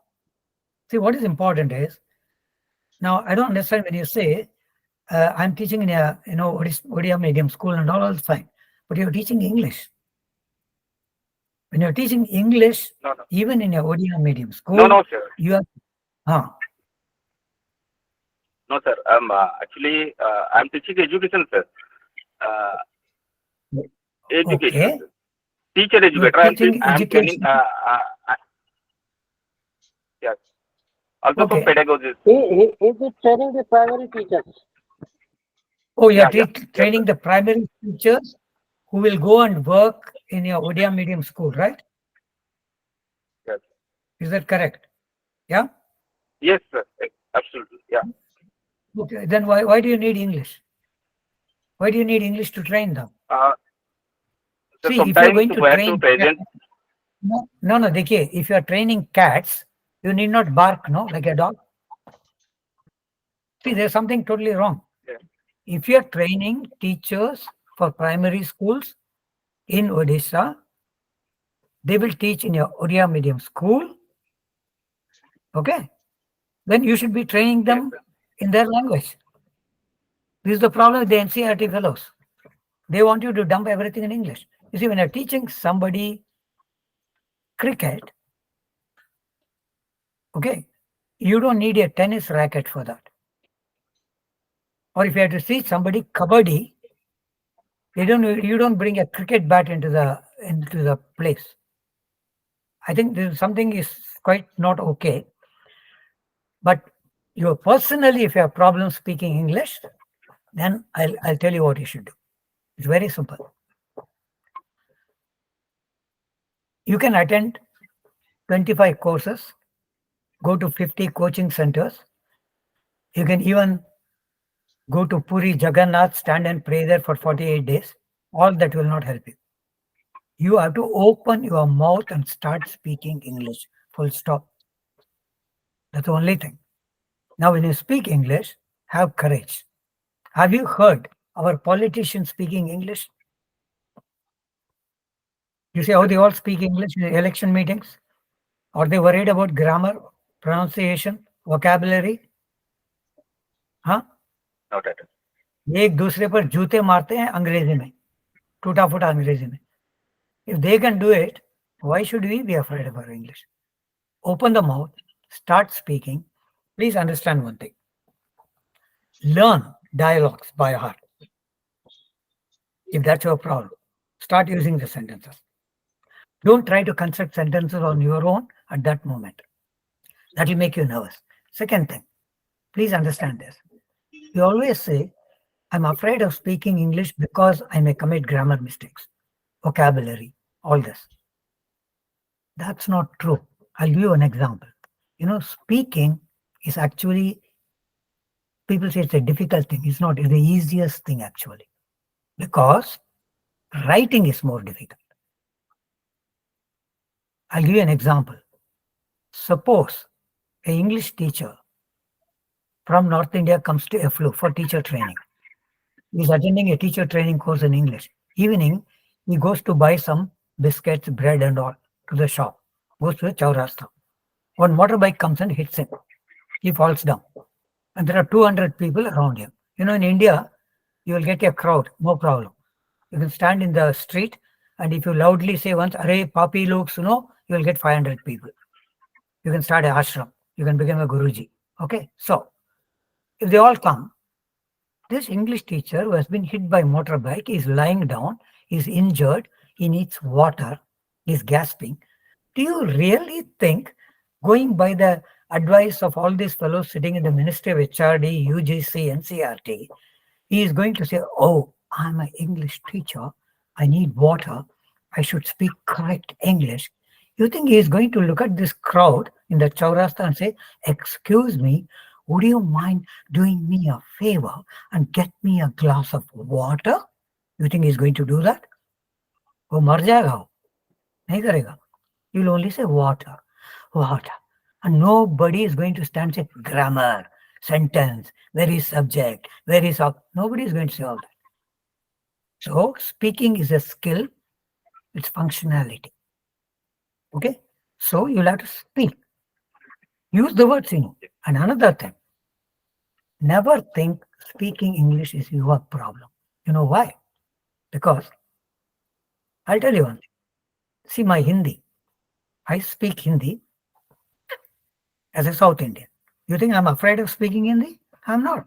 You know why? Because speaking Hindi is not my problem. When I speak my Hindi, it is your problem to understand my Hindi. It's not my problem. So it's a problem of the other guy who is listening to your English. So why are you worried? Right? So where do you live? In which city do you live? Vikramji, where are you living? I'm living in Angul, sir. Angul, sir. Angul.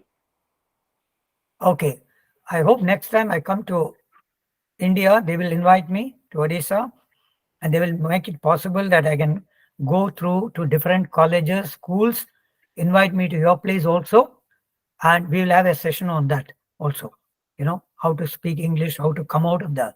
I can also give you a talk here in this series. I've already given in the topic, how to improve your English and speak with confidence. And I hope I get a chance to give the talk, and I hope you will be sitting there and listening to me that day. Okay? Thank you. The next question. Thank you, sir. The two hands are raised. Chitra Sen Nag, you can ask your questions, please. With your video. Thank you so much, Professor sir. Yes? Yeah. Chitra So, Sen, Professor speak. sir, yeah, I'm Chitra Sen from Guru. Please open your video. So much, sir. Open your video, please. Yeah, I've opened, sir. I've opened, right? Yeah, Okay, talk. fine. Am I visible? Yeah. Yeah. Thank you so much, sir. Yes, yes, you are You visible. have given such a wonderful. You are also audible. Yeah, you have. Yes, sir. Am I audible now? Am I audible Yes, now, you sir? are. Yes, you are. Am I audible now, sir? Yeah. Yes, sir. You have provided. Chitra You Sen. have given a very wonderful.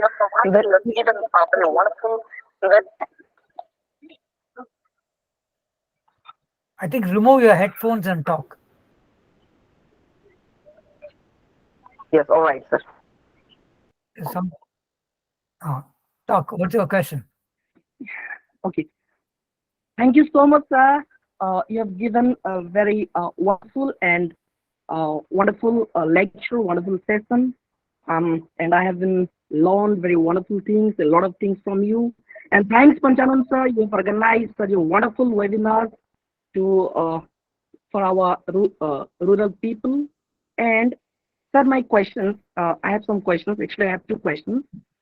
First question is, what is the difference between pronunciation, enunciation, and accent?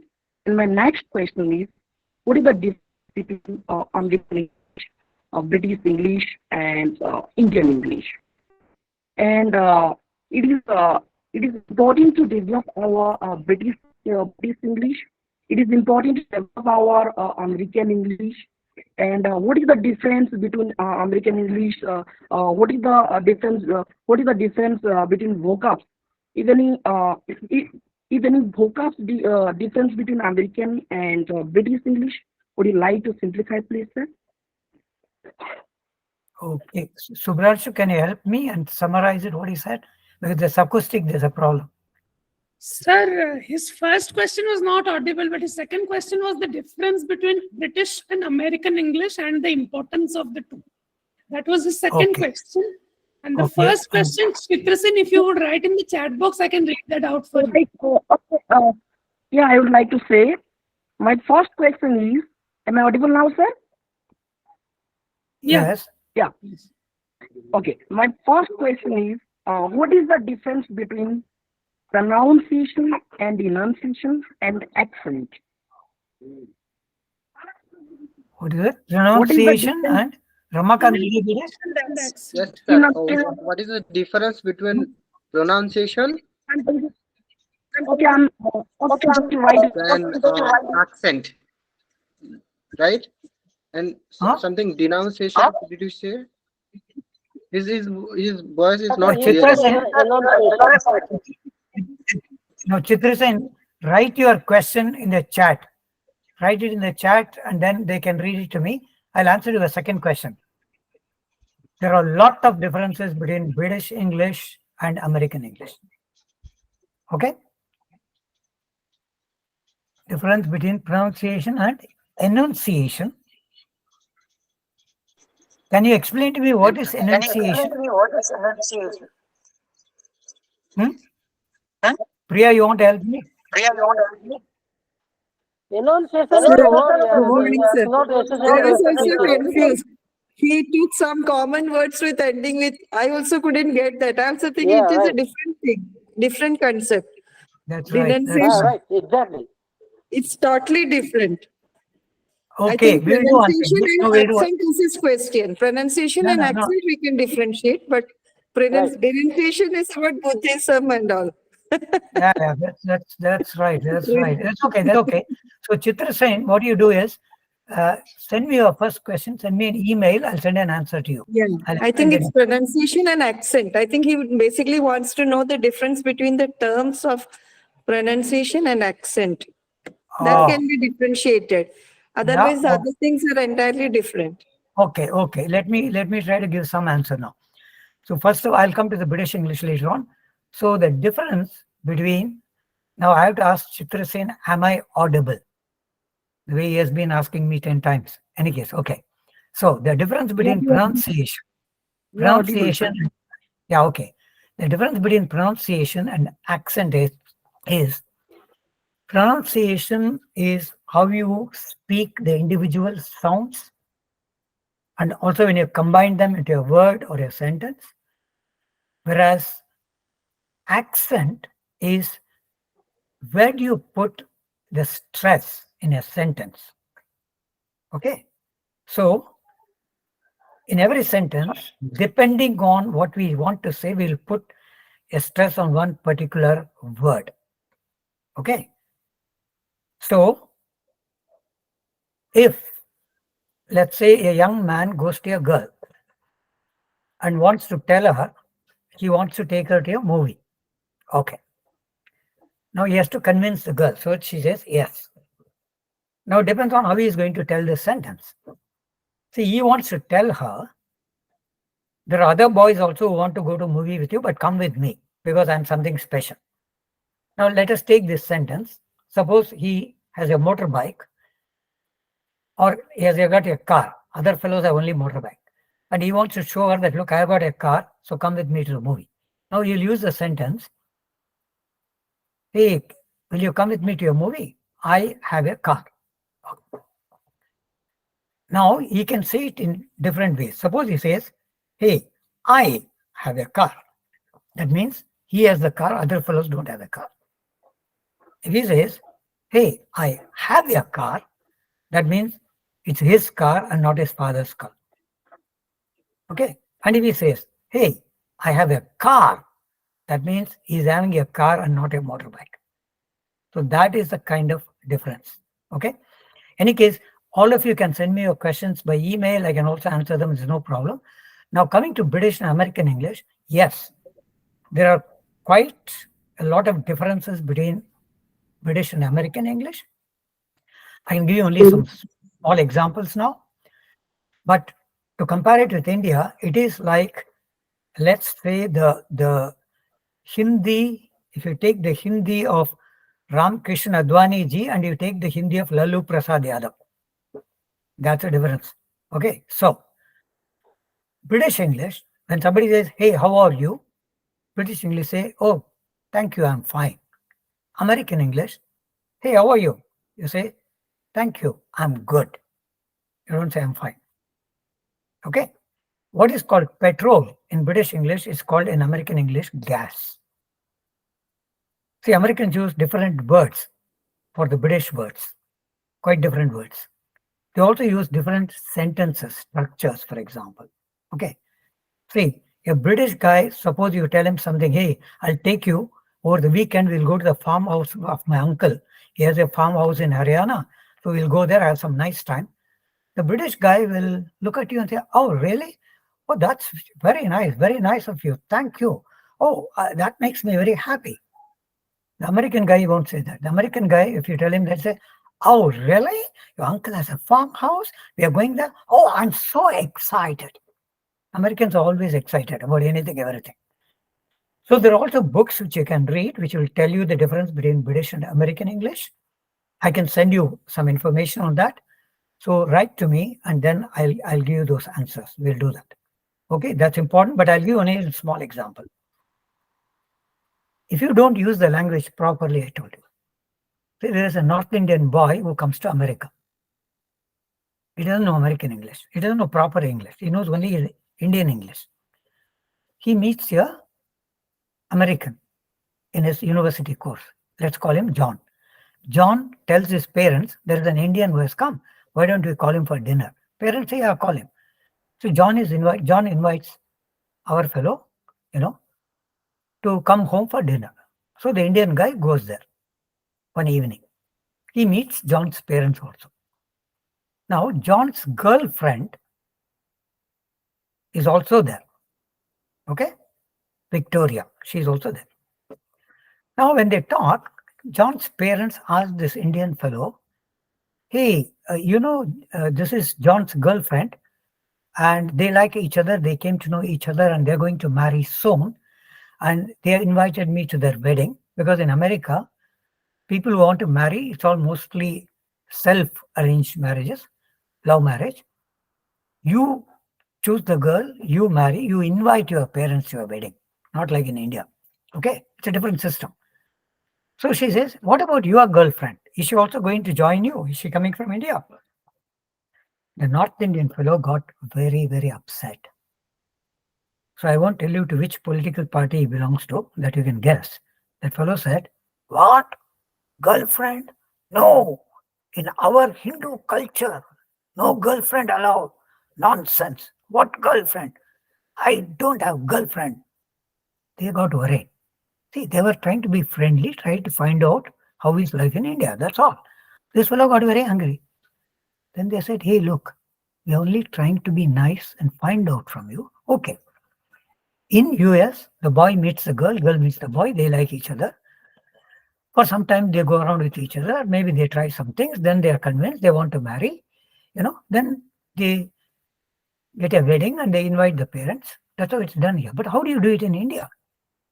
If you don't have a girlfriend, so how will you find a girl? How will you marry? You know what this fellow said in his English? And that's why language is important. Sentences are important. Phrases are important.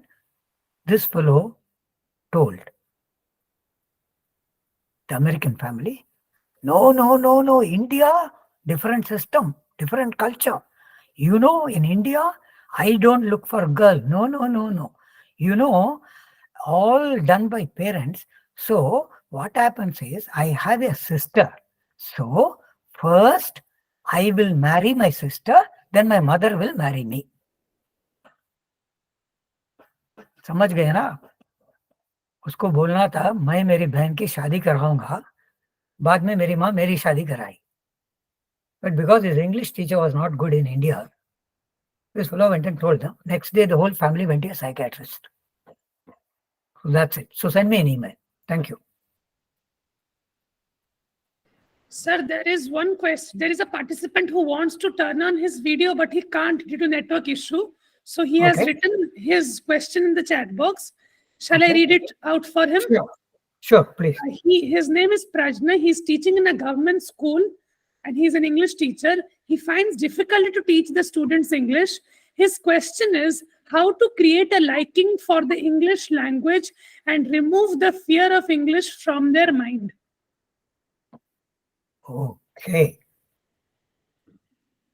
It is like, how does a doctor give medicine to patients who are afraid of taking tablets?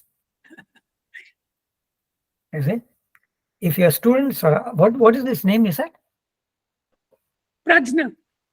Hmm? Prajna. P-R-A-J-N. Okay, Prajna. See, Prajna, the thing is, if your students are afraid to learn English, most probably they're not afraid of English, they're afraid of you. This is like, शादी होगी, बहू ससुराल पहुंची, उसको खाना पकाना बहुत अच्छा मालूम है, बढ़िया बिरयानी बनाएगी, फिर भी वो बिरयानी बनाने में डर जाती है. इसका मतलब नहीं कि वो बिरयानी बनाने में डरती है, वो सास से डर रही. So you have to ask yourself what kind of teacher you are. Maybe, I don't know whether you have children. It's possible you are very, very authoritarian with your own children at home. Maybe you do the same thing as a teacher. So maybe the way you teach, आप शायद उनको धमकी दे रहे हो. Instead of giving them प्रोत्साहन, you are giving a प्रवचन. उसको बंद करना है. And you must tell them, look, I learned my English. I'm a teacher now. I'm earning a lot of money. You see, and I have a nice life. So you must make English a little attractive. And I don't know if you're teaching in a high school, primary school, you can't do it. You'll get into problems. But if you're in a high school, these are all teenagers. First thing you tell them is, hey, if you all learn English properly, okay, and improve your English, and you start traveling, and you go to Bhubaneswar, you go to Cuttack, maybe one day you will go to Agra, you go to Jaipur, you know what will happen? You will find lot of Europeans there, lot of people from England and America as tourists, and you will also find some young girls there.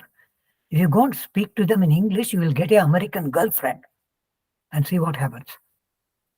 They will ask you for extra classes, special classes.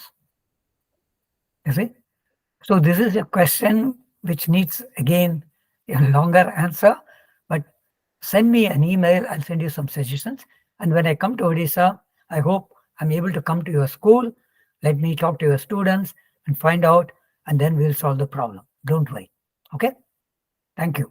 Thank you, sir. I request Dr. Priya Sasidhar madam to comment on today's session. Over to you, ma'am. Sure.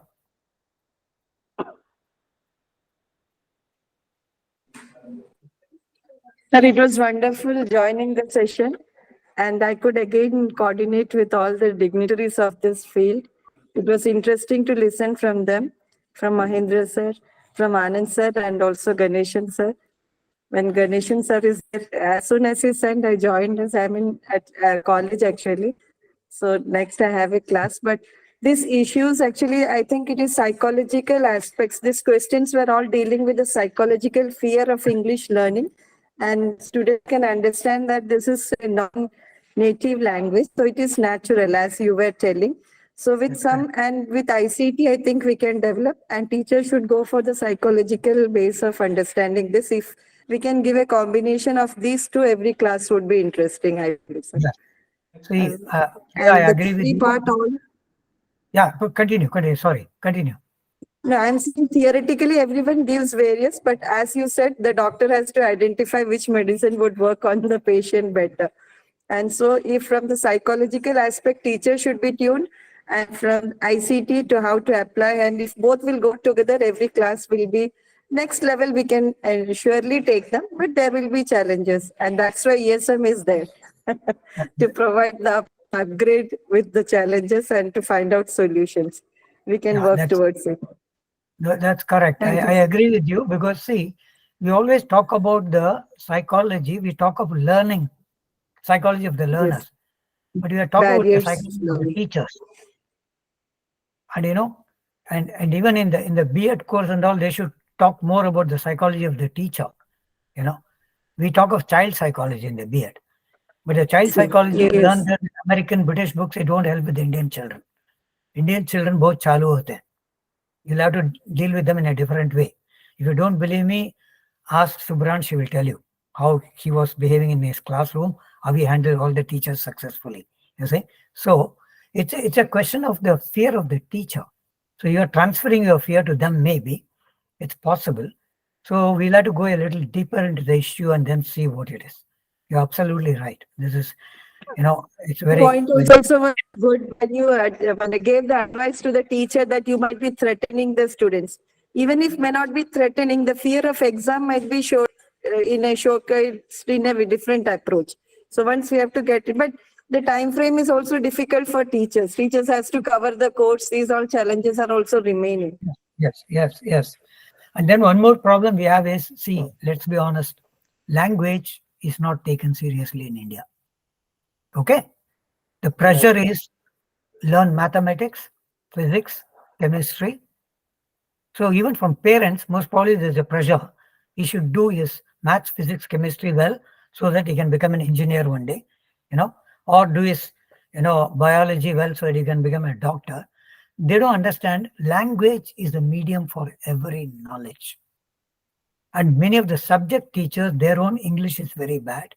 I always wonder how they teach the subject. Actually, subject teachers should be given regular training in English, actually, particularly in the English medium school. So it's a very complex problem. Okay. And I just want to, Priya, I'm taking the opportunity, I hope you don't mind. I understand that you are, I hope you don't mind my making a public statement. Ye dil ki baat hai, man ki baat dono mila ke hai. I understand you are asking for my contact details. I'm waiting for you to contact me. Okay, thank you. Nimai, do you want to say something? Nimai? Yes, sure. His hand. Yeah, sure. Yeah, Nimai, say something. Namaste, sir. Yeah, namaste.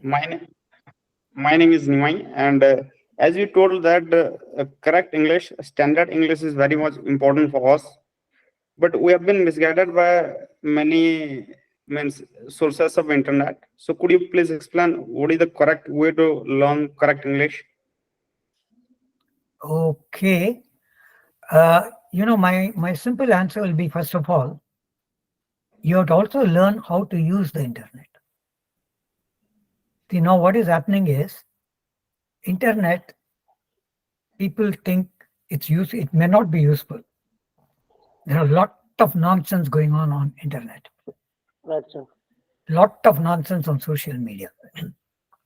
Every fellow has opened his shop to teach English, to teach German, to teach French. Their own language is so bad. That's right. And you ask yourself, see, Nimai, you have a resume, right? I didn't get, sir. Do you have a resume? Yes, sir, I have.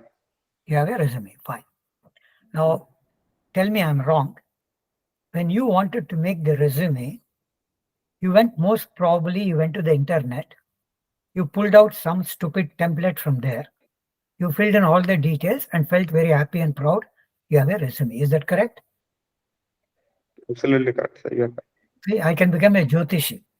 I can become an astrologer. If Narendra Modi wants to win the elections, which are coming now because they lost in Karnataka, he can call me as the astrologer. I'll advise him in any case.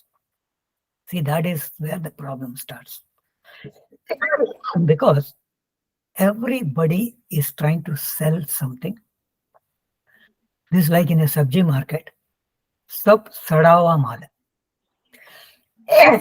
And since you don't know how to choose, you always fall for the wrong one. So first of all, if you want to improve your English, you can use internet. I'm not saying no. First, take the help of somebody whose English is better than yours and ask that person to advise you which of the internet links you should use, for pronunciation, for writing skills. Everybody is offering things. It's very, very important, that you choose the right ones on the internet. If you want, you send me an email. I will send you some suggestions on YouTube, which according to me are good YouTube channels where you can go and listen to them and learn something from them. But you should not simply go there. See, this is like you want to see a particular movie. आपको पठान देखना है, ठीक है? आपने वो dance के बारे में सुना है, वो कौन थी? दीपिका थी ना? हाँ, दीपिका थी ना?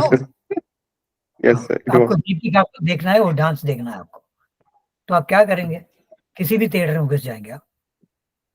मल्टीप्लेक्स है, 10 थिएटर है उधर, आप कहीं भी घुस जाएंगे? नहीं, we will go to that theater where Pathan is being played, and you will make sure it is the real Pathan, and you will make sure the dance scene is very much there. Then you will go and do it. तब मजा आया. To keep this in mind. आजकल सब चीज के लिए लोग भाग रहे हैं. Take medicine. आजकल आपको इंटरनेट में इतने एडवाइस मिलेंगे हेल्थ के बारे में, ये खाओ, वो मत खाओ, ये एक्सरसाइज करो, वो करो. साला कोई भी डॉक्टर नहीं है उसमें, सब मनमानी कर रहे हैं. Now the big thing going on is don't eat rice. Why?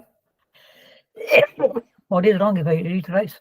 I'm happy, rice is happy. What is your problem? नहीं, oats खाओ, ये खाओ, वो खाओ. No. So like your body knows what food you need, you should know what you need and then go and choose it. That is what is important. But unfortunately what we are doing is, हम लोग वो बोलते हैं ना, वो धोबी का कुत्ता, ना घर का ना घाट का, वो हम बनते हैं. ना हम इंडियंस हैं, ना फॉरेनर्स हैं, ठीक है? हम मजे से समोसा खा रहे हैं टोमेटो केचप के साथ. शर्म की बात है. टोमेटो केचप चटनी के साथ खाना है. कोई अमेरिकन अपना स्टेक जो खाता है वो पुदीना चटनी के साथ नहीं खाता है. We still have this inferiority complex. We have to get out of it. Improving English is not a big problem. See, at least you have internet, you have all these things. My days was nothing actually. And look at my English. My English is not bad.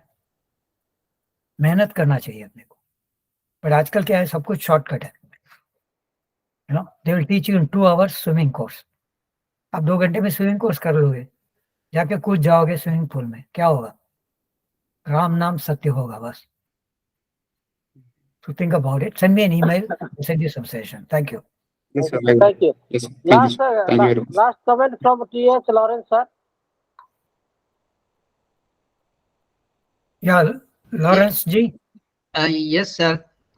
I was actually. Am I audible? Yeah, you are. You are. Thank you so much, sir, because it was a very enlightening lecture. In fact, it has been very long since I listened to such a speech, especially on English. And I was very attentively listening to your references to incorrect English, See, regarding tag, then use of dozens in place of dozen, then 10 rupees note in place of 10 rupee note, then this shoes rather than these shoes, and myself, Dr. Gupta, all these things are in fact, happening in India or in our Indian English. And incidentally, this is what I have been dealing with in my Anglophiles Facebook page for the last 3 years. And they just crossed the 850 questions on a daily basis. Oh, good. And a person who just visits that page will be able to brush up his English, in my view. I think I request all these participants, except those who are who have already been teachers, especially students, they can very well visit my page and raise their questions and have them answered by me. of course, one of the questions was pronunciation and enunciation. Actually, enunciation does not fall within the framework of our grammatical terms. It is only pronunciation. Enunciation is to speak clearly. That is actually the lexical meaning. To speak clearly, that is enunciate what you want to say. But that does not come under grammar. Grammar, what comes is phonetics or say pronunciation, not enunciation. That was what Miss Priya was referring to. Anyhow, that was a very interesting, talk. And I thank ESM for having invited me to be a participant here. And I'm happy to be associated with the ESM for the, I think this is the third or fourth session that I am attending or I am handling. And I've been very happy to be associated with the ESM because their objectives are so noble and their objectives aimed at uplifting the rural youth. And with this in view, and with the certain references that Professor Ganeshan made, I'll be designing my lesson in such a way that it becomes useful to the participants, especially those who are going to take exams in the near future, whether it is academic exam or competitive exam. Anyhow, this has given me an insight into what I should be able to, or about I should talk about the English language in my session. Thank you very much, sir. It was nice. Mr. Lawrence, I want to tell you one thing. Sir. I'm very happy to hear what all you said. Sir. And since you speak Malayalam, right? Yes, sir. Yes, sir. So I am assuming that you did not say that my talk was a Nayar Pudicha Pulival. No. Thank you. Anyhow, sir, but at the same time, I actually wish to say that I beg to differ with you in one point. You said when you are in the US, you are not inclined to wear your kurtas or munda, as we call, or in our own attire.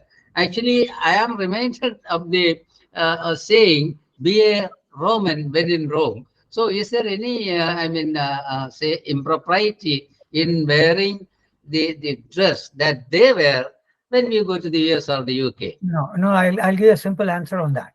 Okay.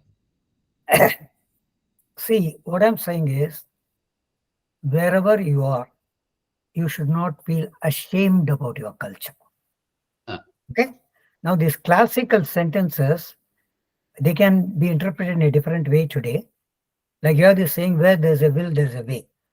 Now, I tell the young people, forget that. It's totally out of date now.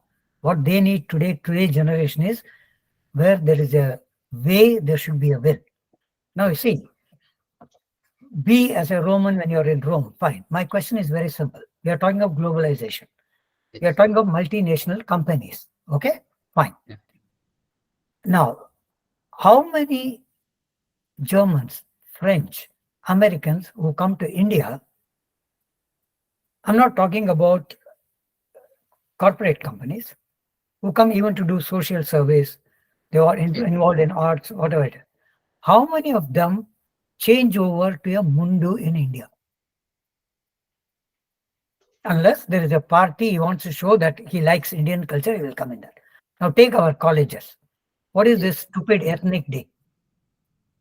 On ethnic day, our children go in a sari and the boys try to wear a kurta pajama or dhoti. In our own country, what does that mean? See, on ethnic day in India, everybody should be coming in a European suit. You know? No. And what are we doing? Take the temples, for example. How are these kids going to the temple today? Shorts, jeans. Yes. Why are they doing it? Now, we can say, oh, for God, it doesn't matter. Anybody is fine, any dress is okay. Well, that's all right. But then don't say you are proud of your culture. Say that you are adjusting. There's nothing wrong adjusting. You know, it's a strategy. Samadhana Beda Dandam. Fine. But then accept it also. See, that's my problem. See, what happens here is, when I go in my mundu and kurta to a supermarket, my daughters have no problems taking me there. They're not feeling ashamed. They say, Appa, don't come like this. No. They say, Appa, you feel comfortable, come. But Yes. Yes. in the supermarket, none of the Americans stare at me. They I don't get bother. only admiring looks. And you know who stares at me? Feeling a The little, other Indian. the Indians. That is a problem. Yes, yes, that's true. That's what I mean. Yes, See, they don't bother. See, I wear European dress also, not that I don't wear. But what I'm saying is, wherever you are, yes, you have to adapt sometimes. I'm not saying no. But at the same time, you should not totally change. And that, see, I've got a very radical definition of globalization. Maybe I'm repeating it. If colonialism was the rule by foreigners by force, globalization is the rule by foreigners by invitation. That's all. I don't see any difference. Anyway, I'm just mentioning it, because even when we go abroad, we may not be able to wear our own dress for reasons of culture, climate, etc. No. See, the problem is, I tell you, Indians living here going to the Indian temples here. They're wearing shorts, jeans. So why can't they wear a mundu and go to the temple here? The car has got air conditioning. It has got a heating. So where is it? See, the problem is many people in India who are glorifying India. You see, since you are a Lawrence, you will understand this correctly. Yes. Who are glorifying a particular faith, yes, trying to tell all kinds of things. And some of them are sitting in Europe, America, to please the audience here. They talk about the great Hinduism and all this. Why are they all wearing a European suit when they are giving the talk? Why? Is it? So something is not... These questions did not arise even when I was being taught by a professor who used to wear a full suit, but coming on a bicycle. No, that's fine. No, what I'm saying is, if you want to do something, you are convinced about it, do it. But don't expect the others to do it. See, that's what I mean. Don't force anything on anybody. See, I feel comfortable. Yeah. Yes. I feel comfortable. I mean, I've been in Germany for a long time. I've been in the US now. I consider myself as a global citizen, but I still feel very, very comfortable in my Indian dress. But if it is cold, of course, I'm not foolish enough to run around in a mundo. I won't do it. Definitely not. But what I'm saying is, the personal choice which India gave to everybody, it is slowly disappearing now. And that's what is bothering me. That's what is bothering me. The intolerance and this unjustified demand. What I am saying is correct. You should do it. And the Hinduism is not a religion, it's a way of life. And no Hindu has any business to tell another Hindu how he should behave. I can have one god, I can 10 gods, I can 20, maybe only a Devi Upasak. I can be a nurse. Or you can have no gods even. Still I'm God, I'm Hindu. You can't do anything about it. Yes. So these things are not good for the country. That's what I'm feeling worried, because I was born in 1947. You see? So you're as old as I am, I think. Yeah, I think, yeah. And 1947, yeah, right. So you know how we grew up, right? So that's that's why I was mentioning, my professor who used to come in suit, riding a bicycle in my college. Yeah, that's right. We are in South India, people who used to wear the Panchagacham, and then a coat and a tie and a turban. Yes. Even Vishwesvaraya did it, So fine. Yes, that's of course. Yes, thank you. Thank you. Okay, sir. It was nice talking to you. Direct. And thank you very much for having given us a very enlightening speech. I thank your ESM. And let me see how far I'll be able to support ESM. Thank you. Thank you very much. Bye, sir.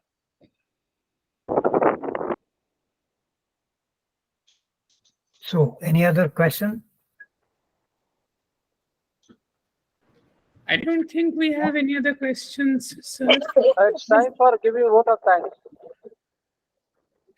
Who is doing it? Ramakant sir, would you give the vote of thanks, please?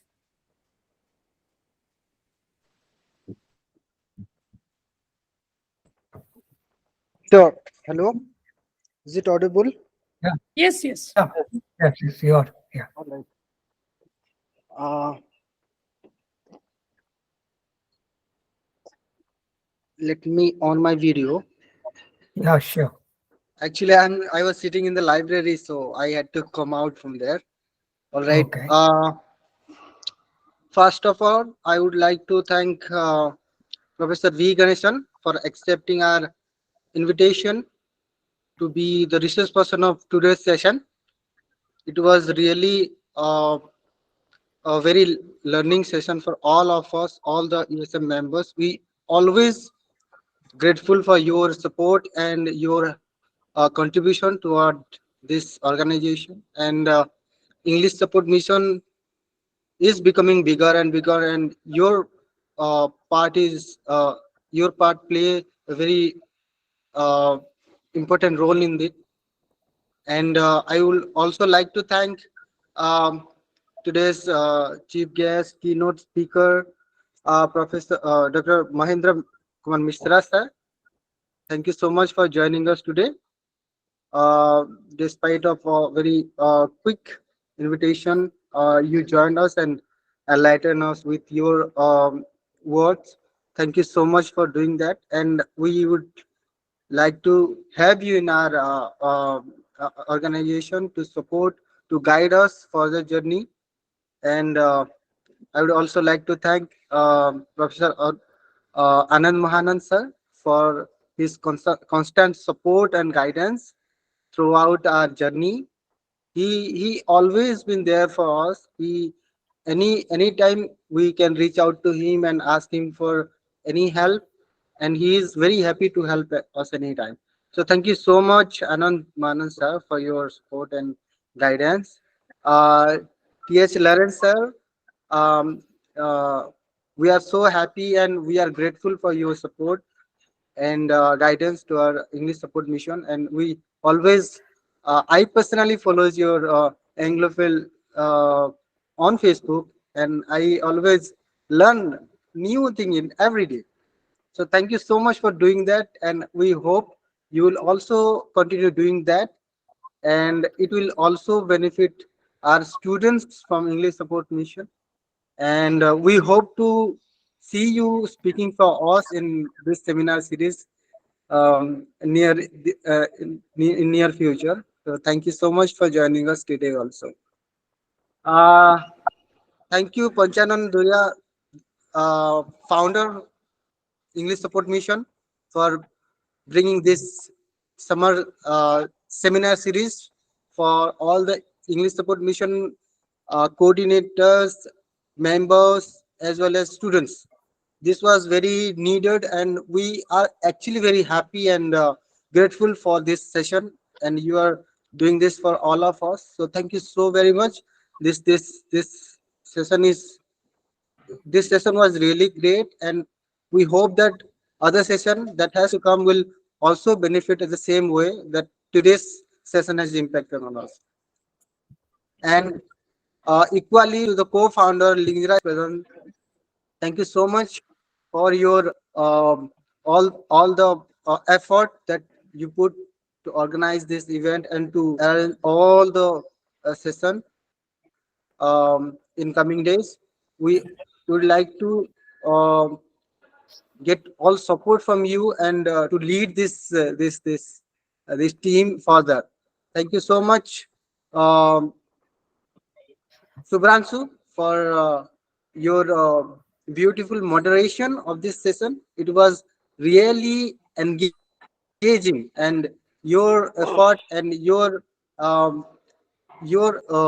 activities with this organization have always been we are always grateful for that. And I would also like to thank Satya Siddharth Pandadada for designing a very beautiful poster for this session and the other session also. He always been there to give his time to design poster and always ready to give session on any topic. in English support mission. Mahendra sir would like to speak something. I can see his hand. So, Yeah. sir, over to you, please. Yeah, Subhranshu, I have a suggestion. Yes, sir. When we are organizing such seminars, we must take care of the timings of Professor Ganeshan, because of it is 1:30 p.m. in US. So we have to find out the time when we can accommodate his suitable time. That is important because of his presence, privacy, and time. So this is my suggestion. Thank you, Professor Ganeshan, to torturing yourself for English mission. Yeah. No, Mishraji, I want to tell you something. Thanks for your concern. Right now, I started at 1 o'clock, 1:10. I wanted 10 minutes extra today to start. And right now it is, the time is 3:30 in the morning. Oh my but God. that doesn't matter. That doesn't matter because actually what I told Panchananji is also this. When he called me to discuss the timings and all, then I told him, look, it's a question of one person and a group of people, right? And then I also told him in my own style, don't worry about the timings, because he said, shall I have it at 10:30 or I can fix it at 3:30 in the afternoon, he said. I said, don't worry about it. We will see. Next time we will see that how... No, don't worry. That's not a problem for me. Can be really managed. No, Yes. thank you, Lawrence. Thank you, Lawrence. And when are you coming back to Ganesh? When are you coming back to India again? October? October I'm planning. But let me finish what I was telling you. See, actually what happened was that I told Panchananji also, don't worry about my timings, because you see, I do a lot of mentoring, counseling, and a lot of calls in India and all. Sometimes I stay a little awake. It's not a big problem. I will get my sleep. I have nothing else to do tomorrow morning. I can sleep as long as I want. So when he asked me about the time, I told him, look, I said, normally I don't say this, but I am by birth a South Indian Tamil-speaking Brahmin Iyer. इसका मतलब है मैं पंडित हूँ. अब पंडित का